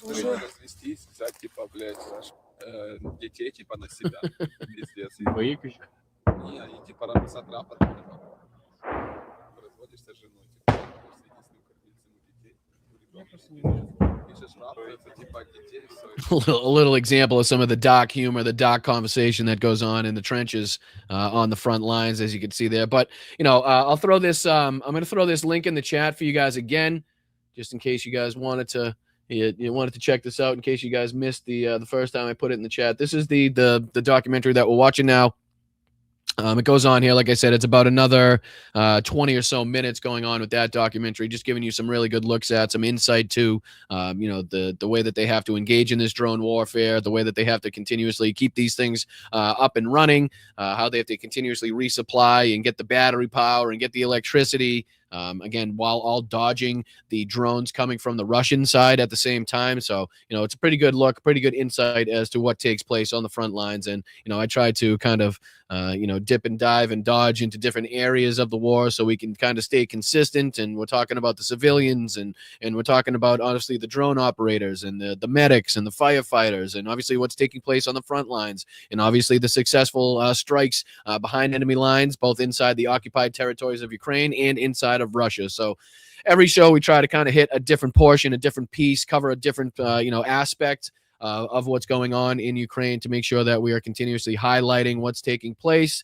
continuously trying to support and stay on the side of the right side of history, as it were, in supporting the people of Ukraine against their plight of the brutality of the Russian military and the ongoing war crimes that they're perpetrating on them. So I'll see if I can let you guys go a couple minutes early. I do appreciate you guys for sticking with me. Let's see if we can thank some people on the old Venmo side of things, in case anybody was nice enough to send in a buck or two to support the channel. Again, it is only with your help and support that this channel can stay a channel. Nothing is done with outside resources. There is no benefactor. There are no sponsors of the show. We don't sell you any bullshit products to make your life better, but I've never tried them in my life, so I wouldn't know. We try to do anything with the generosity and the support of you guys here. So thank you so much to Nancy, first and foremost, on the old Venmo side of things. Appreciate the in-depth look at Ukraine. Slava Ukraine, says Nancy. Thank you so much, Nancy, for your support. I really do appreciate it. I know it's not kind of, up the alley of a lot of people. I know it's not really something that everybody dives into as deeply, but, it's something that we will continue to do here on Blood Politics. So if you're looking into, updates into Ukraine, what's going on with Ukraine coverage, multitude of different channels that cover specifically the Ukraine aspect and Ukraine war. Obviously, we try to, dive into all aspects of what's going on in politics, both, domestically and abroad. If you can get some updates here, I would, appreciate if you stick around, hit that like button, subscribe to the channel. If you find some value in the show, thank you to MR as well.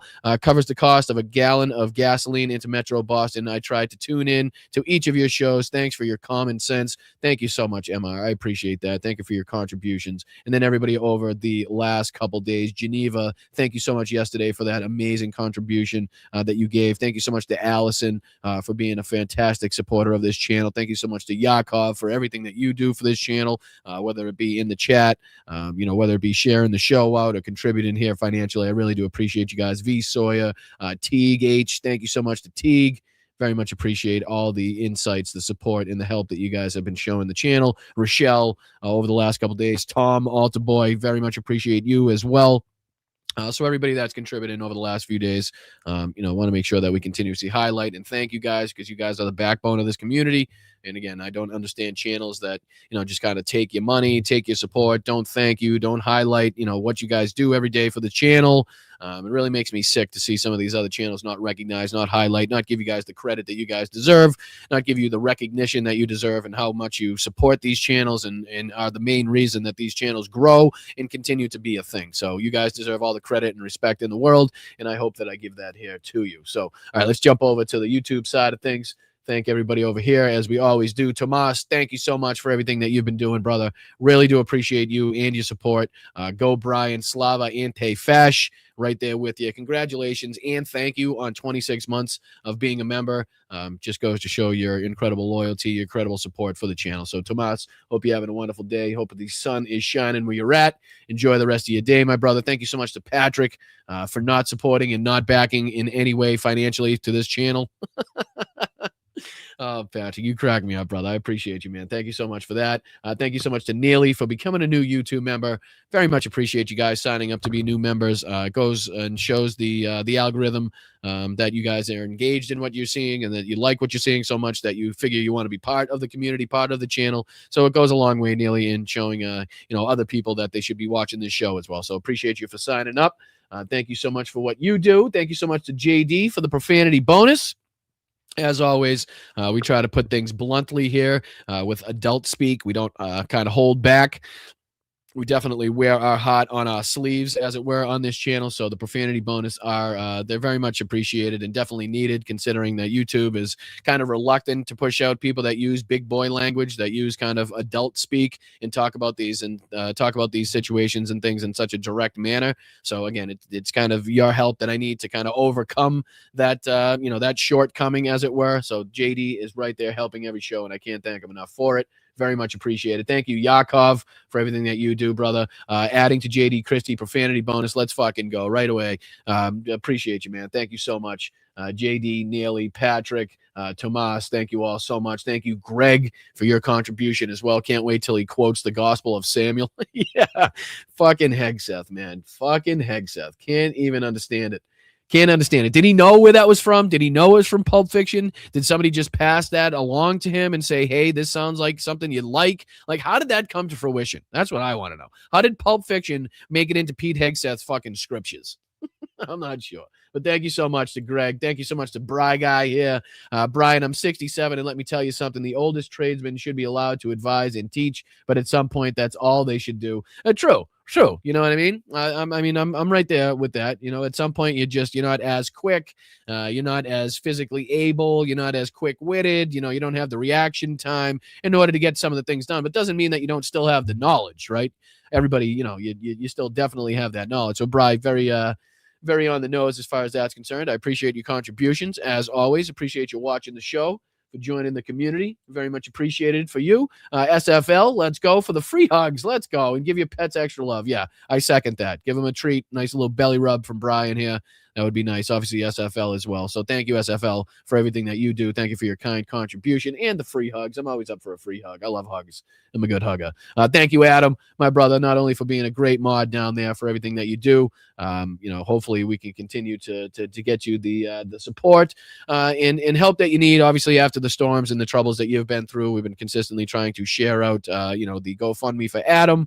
Hopefully, consistently sharing out the right one. Adam, I think Adam, let me know that we may have been sharing the wrong one at a couple points in time. So somebody got a couple contributions on our behalf. But Adam, appreciate what you do. Thank you so much for becoming a new YouTube member. But remember what I told you. Remember what I texted you. I won't air out the dirty laundry here. But just remember, you've done plenty for this channel, and I'd like to see you, get everything that you deserve and everything set up before, any financial contributions are made. So, like I said, you've done plenty for this channel, and we appreciate you, brother. Thank you, No Money G, for everything. Always love seeing you here. Thanks for showing the Ukraine stuff. I appreciate it. It's now easy to see, but we need to see it to understand it. Thanks, Brian. It's not easy to see, I'm sure, is what we're going with on that one, and it's not. Right. It's absolutely not. And it's hard for people to look at. It's hard for people to watch, but it's something that's very important. Like the largest land war in Europe since World War II, something that has the ramifications for millions and millions and millions of people is absolutely something that we should be talking about clearly when there's a clear bad guy and a clear good guy in this fight as well. So I'm going to continue to be diving into everything as far as the time allows in Ukraine.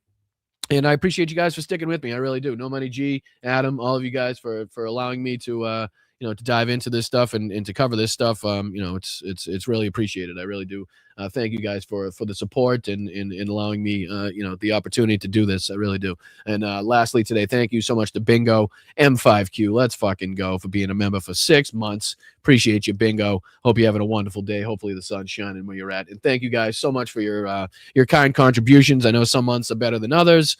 Some people are in better financial situations than others, and I know everybody's kind of feeling the pain right now, feeling the crunch, as it were, if it pertains to gas prices or just prices in general right now. So I appreciate anybody taking the time out or coming out of pocket with $1 or $2 to help support this channel. And I really do recognize that it's not easy for you guys to support financially all of the channels and all the accounts that you guys follow. So anybody that takes the time out and decides to, put some financial backing into this channel and kind of show support to us is really appreciated. And I want to make sure that you guys know how much I care for you guys, how much I love you guys, and how much I respect you guys for your passion, your aggression, staying involved, supporting independent creators like myself. It really means the world. And, I want to make sure that I pass that appreciation along and you guys actually recognize how much I thank you guys. So I really do appreciate you from top to bottom. Everybody in that chat is fantastic. All of the mods and helping me get to this position. Can't thank you enough. And hopefully at some point we'll be able to kind of, support and take care of people that have helped me get to this position.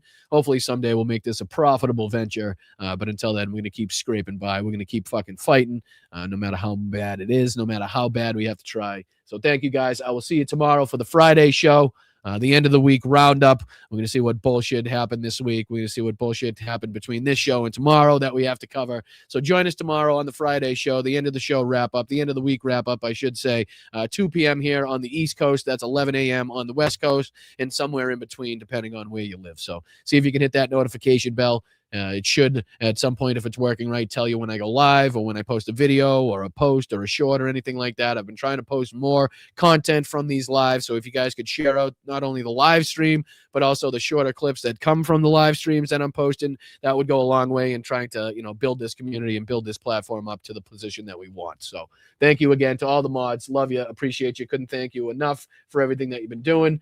Shout out again to Pops, another day in the hospital. Unfortunately, I didn't know if he made an entrance, if he made an appearance in the chat today. But if not, we're thinking about you, big guy. Hope you're getting out of there today. If not, let us know if we can do anything for you. But shout out to Pops, still in the hospital, unfortunately. So thank you guys, and I will I gotta get you guys. Oh no, the Zoom dates are out. I gotta remember that. I changed all the Zoom around.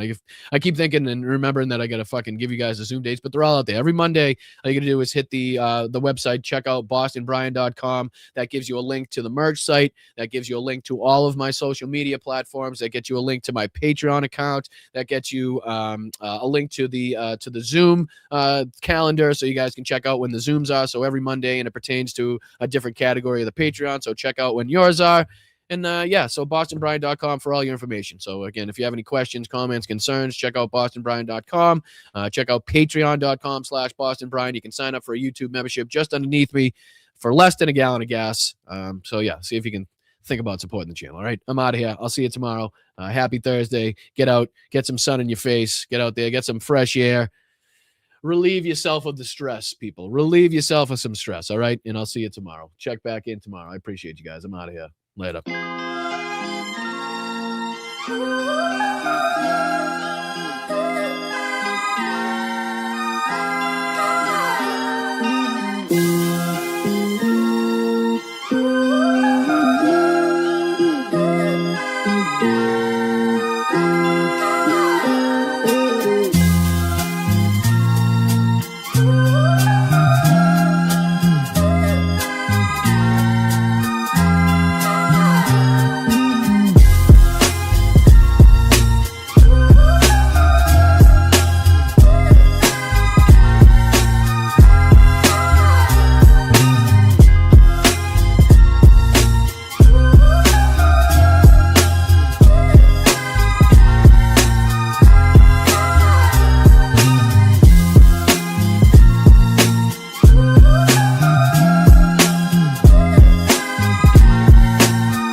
I see you in there, Carl. I see you in there. Congratulations, my brother. 25 months. Вітаю, If YouTube won't let you get it out there, I'll get it out Я there for представник you. 72-ї бригади. Дякую тобі і твоїм підписникам за цей донат, за цю чудову машину, яка буде нас возити усіх на позиції, захищати Україну і наближати перемогу. Разом усі до перемоги. Дякую.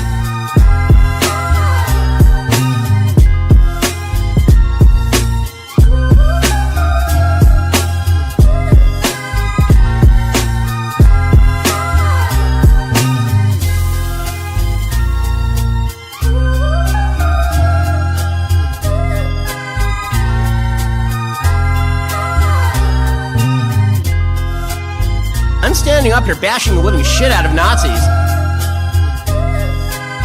I'm standing up here bashing the living shit out of Nazis. Fucking Nazis. Fucking Nazis. You'll have a group of Venezuelan killers, street gangs, occupying the town with MK-47s. I know that gun very well. I got to know it. I call them dumps, big massive dumps. Oh, get those lights off! Off! Turn them off, they're too bright, turn them off! What uranium is, right? This thing called nuclear weapons and other things, like lots of things are done with uranium, including some bad things.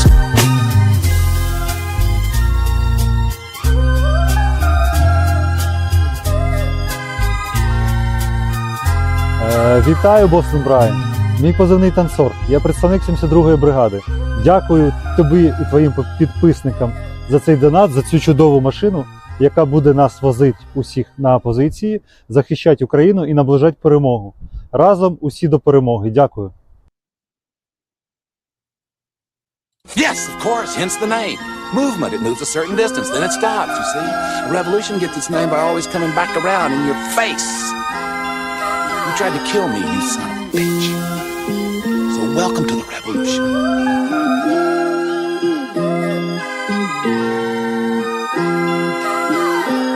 Yesterday's a hard word for me. He says rectum damn near killed him. I'm standing up here bashing the living shit out of Nazis. He says rectum damn near killed him. Never fight uphill, me boys. Never fight uphill. They were fighting uphill. He said, wow. Or go fuck yourself. The big, fat, sloppy